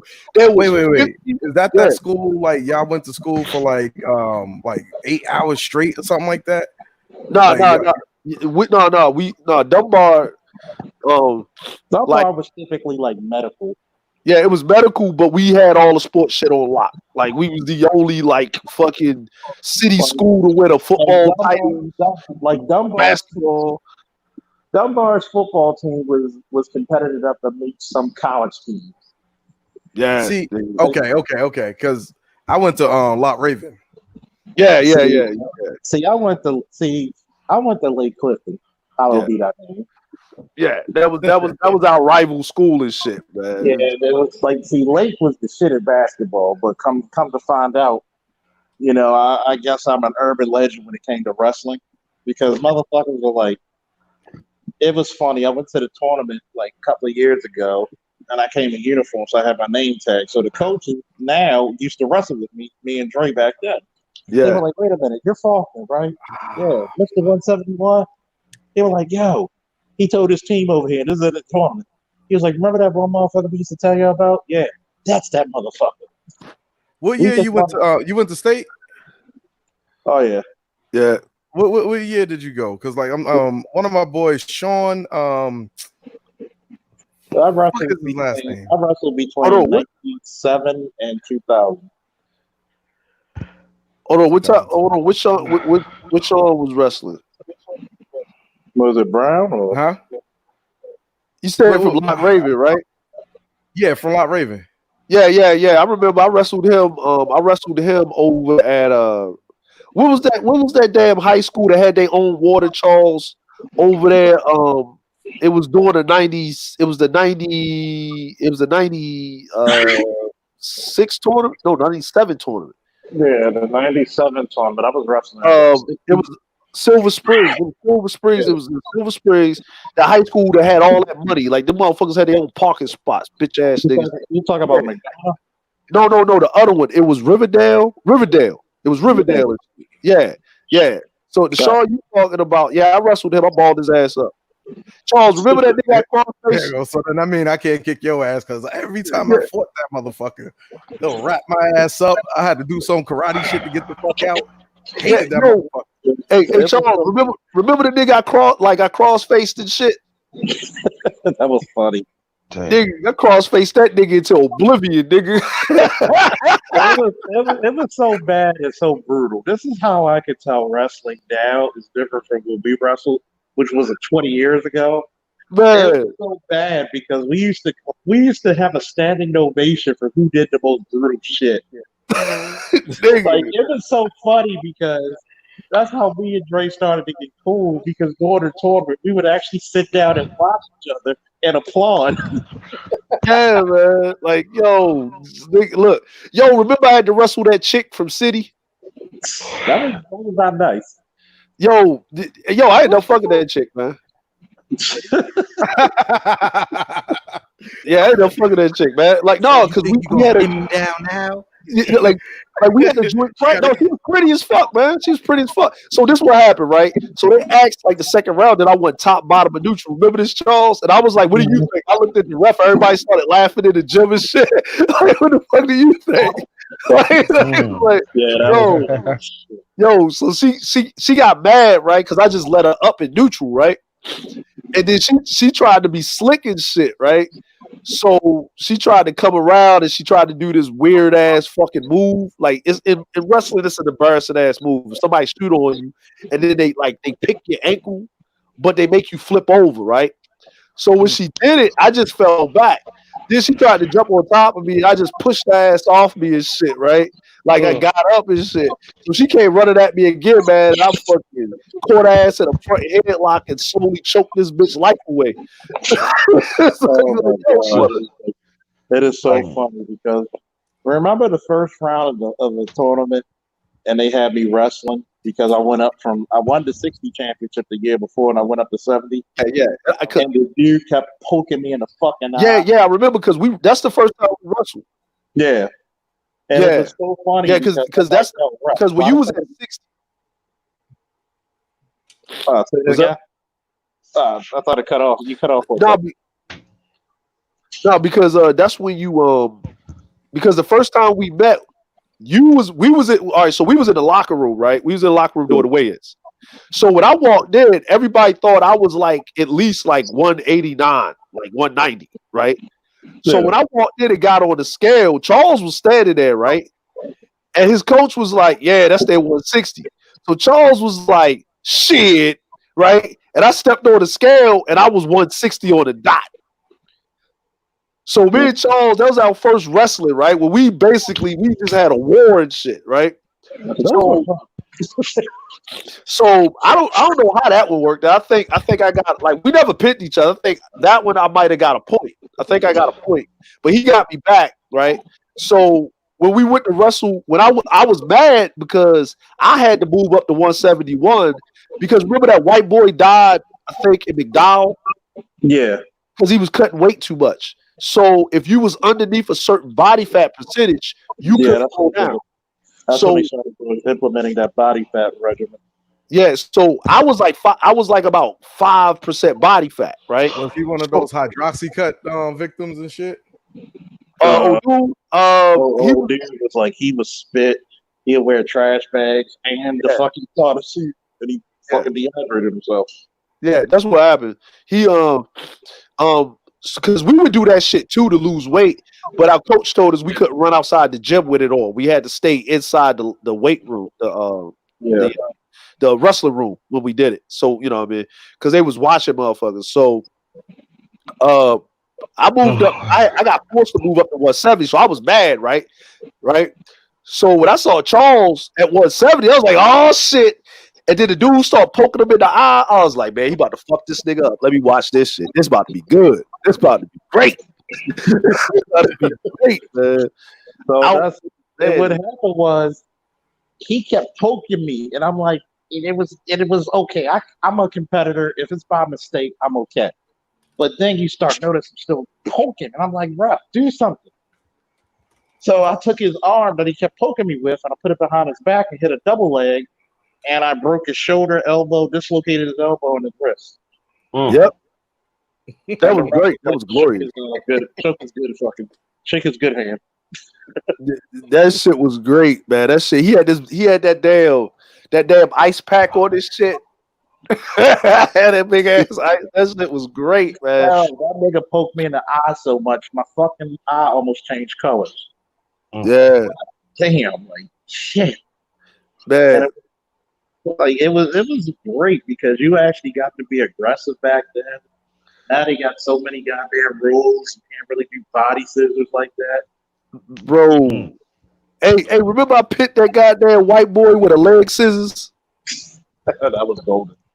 That was golden. I made this nigga pit himself, nigga. Especially, you know, the one move I used to love was the crossface.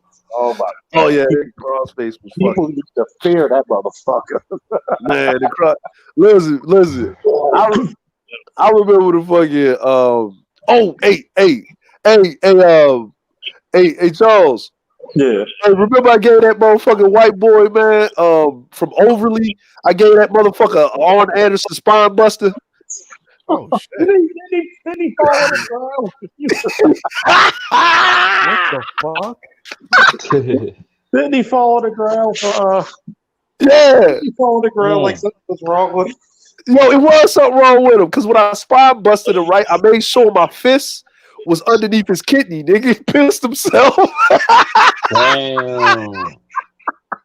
Oh my god, man. Yo, look, I ain't gonna lie, man. When I used to wrestle white boys, I used to give them to work. I used to give them to work because if you was wrestling and it was close, the ref would actually be like looking out for their ass, right? Well, of You know what I'm course. saying? So you gotta like fuck them up, like fuck them up. Like yo, I would listen, like because they all right. So they thought because I was so big, right, that I didn't have no cardio and shit, right? The problem is if Charles been in the Dunbar, so he know them. So we got nothing but stairs in that bitch, right? It's nothing but stairs in that bitch. It's like 4 floors in that motherfucker. I don't Stairs. remember what Dunbar looked like. It looked like a goddamn, I don't know, man. That shit looked like a goddamn laboratory. Like this shit look It's like funny with Dunbar. I used to hate Dunbar for one reason because that's where a lot of the cute girls in the city went. Like fuck Dunbar. Yep. Lake Clifton looked like a goddamn. Lake Clifton looked like a damn.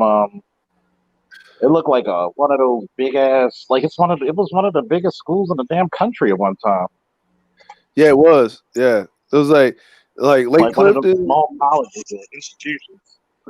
Man, so we used to go to school like when you was asking like 8 hours. No, we used to first period started at 8 o'clock. We used to get off at 2:30 every day, and every Wednesday was a half a day and shit. But we only had 4 classes a day.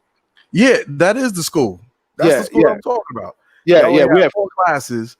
Y'all Yeah. had like a bunch of bad bitches in that motherfucker. Yeah, that's basketball okay. team on swole, football team on swole, niggas that graduate from Dunbar act like you graduated from a fucking traditionally black college the way they be treating that shit, nigga.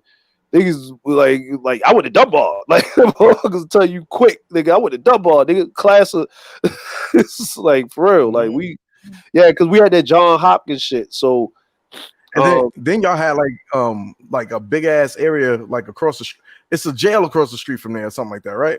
yeah, the Baltimore City Jail was like down the street, but we had the field. That's like our football field wasn't near the school. Actually, it was like you had to walk through the fucking little projects to get to it. It was like projects on both sides, and then Old Town Mall was like right there. You know what I'm saying? It did was it Sojourner Old Town Mall used to be the shit when it was like Charlie Riddle Sports was down that bitch. Yeah, man, I used to love going down that motherfucker, man. My freshman, sophomore year, getting chicken boxes and gizzards and shit, man. Like, and then like LeVan Hawkins put that garbage ass Checkers across the street. Man, he changed that shit to a goddamn motherfucking Burger King. That shit Checkers. That Checkers in front of on Orleans Street was trash. The one over West was good. Yeah. The one over West, man. We used to go like it. Listen, Wednesday was fuck your girl day. It was a half a day every Wednesday, and my ass had motherfucking art and gym for my second period. Like for my half day, like that, like the B would, because you would do your first 2 classes or a half day, and then you do your last 2 classes or your B half day. Man, it was fuck your girl day on Wednesday. Go fuck your girl. That's you know what I'm saying? Yeah, Wednesdays every Wednesday was a half a day. Half a day, boy. And God, I hate it because half a day and it was wrestling season, so you either live close or you stayed your ass right there. Yo, listen, I live far. I lived over west, right? So you know what I'm saying? Like, so I lived over west. So if it wasn't the only time I got to like I used to switch up girls when it was seasons. Right?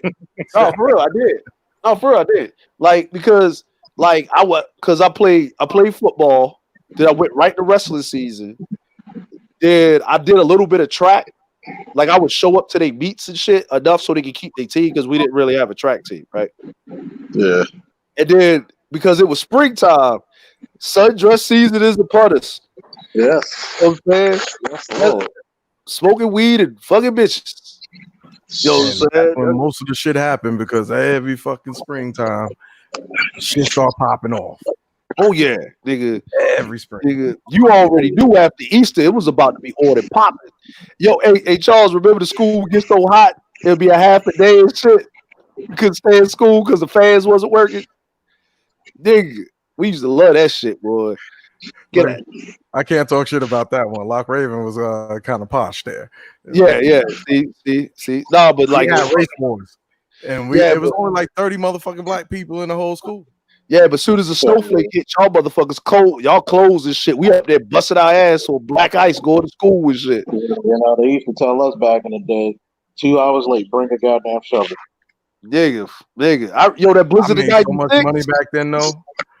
Oh yeah, so much money back then. Like when you was a kid, when you lived in Maryland and stuff like that, like you be in New York and try to make money that way, you ain't gonna really make no money. In Maryland, you walk around with a backpack full of salt and a shovel. It was money, man. Money. Yes, nigga. Look, and if you was smart, right, you start at the beginning of the fucking block, right, and then what you do is you'll throw the snow on the other person's shit and ring their doorbell. Down the whole block, nigga. Work down the whole block. You know what I'm saying? Put that, clean them steps off real nice, nigga. Shit. I used to see little old white ladies knocking on their window, waving a little $20 and shit like that. Yeah. Real, man. No. That shit don't sound right, but it was for shoveling snow. Hey, man, it worked. This shit, look. Sometimes they used to proposition your ass. Yeah. You get one of them 35, 40-year-old milfs and shit. You know what I'm saying? I need school clothes. I need some new Timbs. You know what? All right, so all they wanted to do was just touch it. Being aggressive and talking to women, right? Like being from New York, boom, that taught me how to. I could talk to a chick in the middle of the daggone roll while cars was coming. I'm still here like, hey, baby, let me just get your number real quick, and we could go on our way in. I was good with that, right? Baltimore is the place that taught me cuss a bitch out and she'll fuck you faster. Yeah, you got to. Matter of fact, Baltimore is the type of place. Shorty be like, "Are we fucking or what?" You taking too long. Like, all right, yeah. New York, it was like, oh, yo, you trying to get your dick wet or what? Right? Okay, boom. But Baltimore is like, I ain't go front. I feel like I got raped a couple of times out there. Like, it was. That's because you probably did. Yeah, like, she probably put her hand over her lip and just go. Oh, you talking about Morgan? Oh man, look, man, Morgan Coppin. Oh, that's the reason why I love going to Coppin for 2 years. Man, the ratio was 7-1 for men. Man, and the women. And look, and if you were smart enough not to be in a nursing program, no disrespect to my nurses out there, but you was gay in Baltimore if you was a nurse. Doing when we was growing up. If you was a male nurse in Baltimore, you was gay. You might as well just did hair, nigga, and made clothes. Like when we was growing up. Yeah, it took a while before male nurses were accepted in Baltimore. It took a while. Yeah, you had to be the sweet nigga and shit. Because if you went to Coppin and you was like an accountant or something like that, or management, man, you was just slinging dick, nigga, just slinging. You know what I'm saying? Morgan State was easy, man. You know what Morgan State was, and this is why I did not go to college. You know why I didn't go to Morgan? Because when I went to the open house, right? Because we played for if you play football for Dunbar, right? Our coach Stan Mitchell was the coach at Morgan State. He transferred, right? So if you play football at Dunbar, this nigga will get you a scholarship at Morgan. So you had to pay shit. The reason why my black ass did not go to Morgan State is because it was like going to Dunbar, Mervo, Lake Clifton, fucking Poly, goddamn Western. It's like I'm going to the whole high school again. Man, I was being recruited. And we moved back to New York. That's all I'm gonna say. I went back to Mount Vernon, New York, and Mount Vernon, New York had the most sorriest ass daggone football program ever. But when it come to basketball, motherfuckers were stars. So my big square ass went up there. I couldn't get a daggone look. I'm sitting here like, look, okay, can you send me to the Bronx? Can we go to Brooklyn? Can we go someplace where the niggas actually play? Like, cause like this right here, you fucking up everything. We can we get the recruiters to come up here? But yeah, I was trying to go to Morgan, definitely. Yeah, yo, Morgan, I would have told you like this, like you would have did better off. Like if you was going like the likelihood of you like getting into the draft for Morgan was like in the basement. You would have had to go to Georgetown or Howard or University of Maryland. Like if the recruiters was going to look at you, but then you had to come out of Lake Clifton, you had to come out of Dunbar, you had to come out of St. Francis. That's what those are the three school, like the three high school. Like, look, any nigga that was good for basketball, it was like only 3 niggas on my team. It was me. I like from freshman you should year. transfer to Dunbar, nigga. Huh? You should transfer to Dunbar, nigga, because all like look, nigga, like Tommy Polly went to Florida State for football and basketball. He got a dual scholarship, nigga. God damn. Like, yo, Tommy Polly, like this nigga Tommy Polly, right, is the luckiest nigga on earth. I'm gonna tell you, right? All right, so you know when Florida State won them 2 championships, right? Mm-hmm. Tommy Polly was on the team. You know when the Rams won the Super Bowl? Tommy Polly was starting on the fucking team as the outside linebacker on the weak side. You know when the Ravens won their first championship? Guess who was on the team? Tommy Polly. So the luckiest motherfucker in the world. This nigga done won 4 high school state championships, 2 college championships, and 2 Super Bowls. And he was a part of the most prolific teams in the NFL, the greatest show on turf, and one of the greatest defenses ever seen. Nigga, our quarterback suck so much, our defense got to score.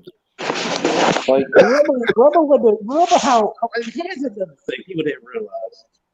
The first Ravens championship, did you know everything shut down? Like the mayor gave the city the day off so everybody could party later that day at the Super Bowl. Yeah. All the clubs were open till like 4 or 5 in the morning.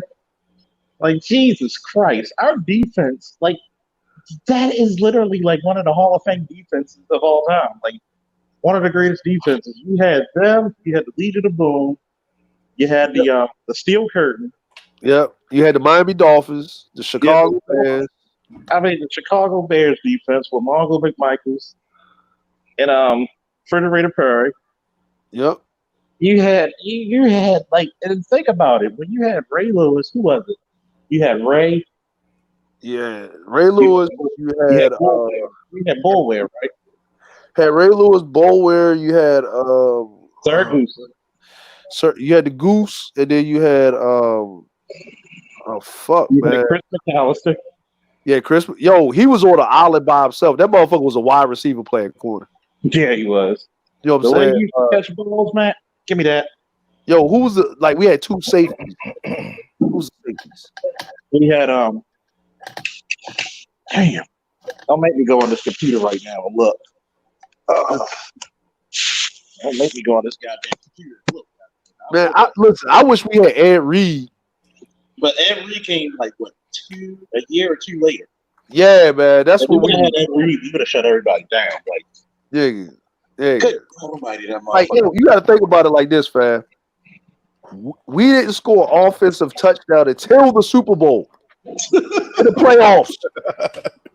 No, for real. The last offensive touchdown that we scored was week 7. Was week 7.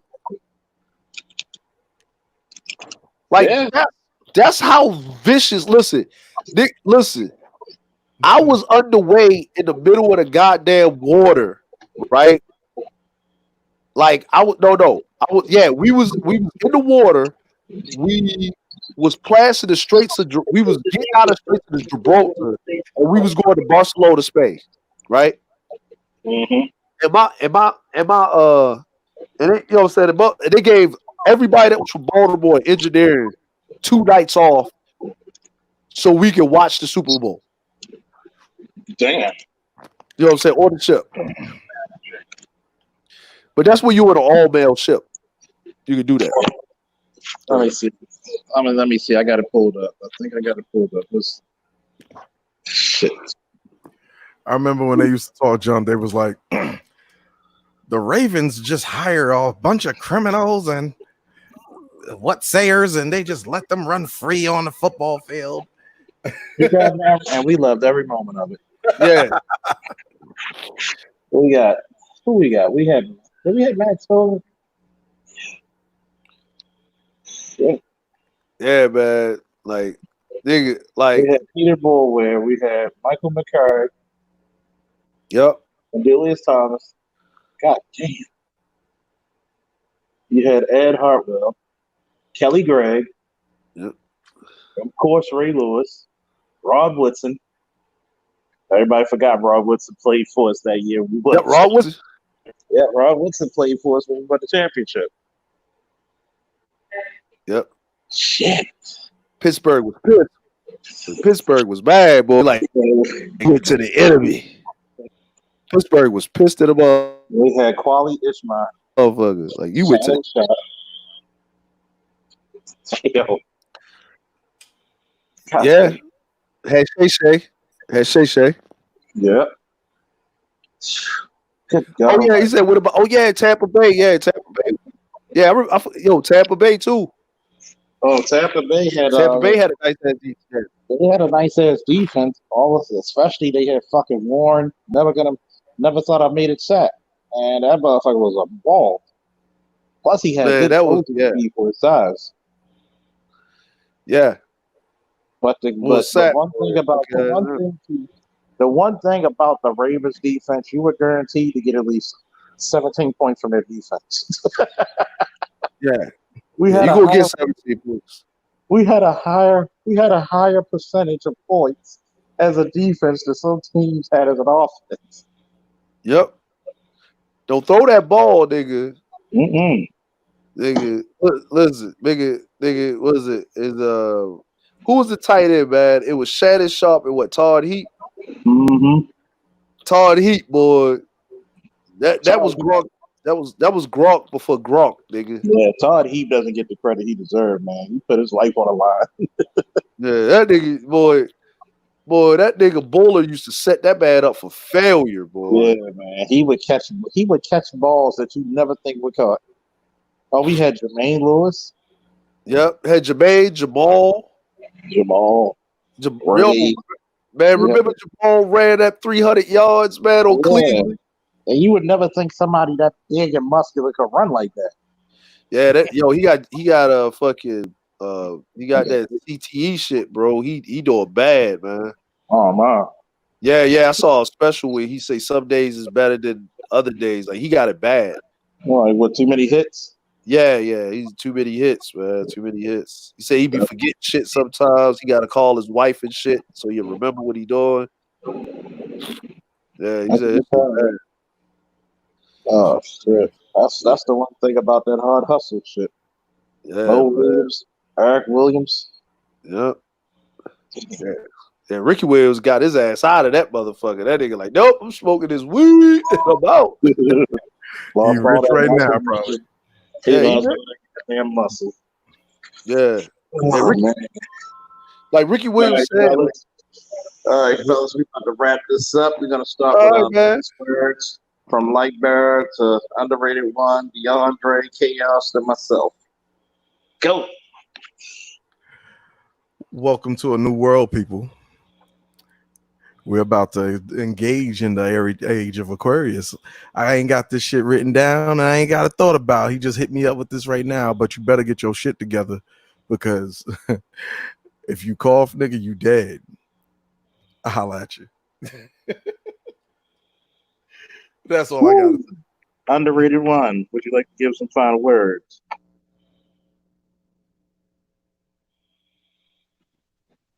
Okay.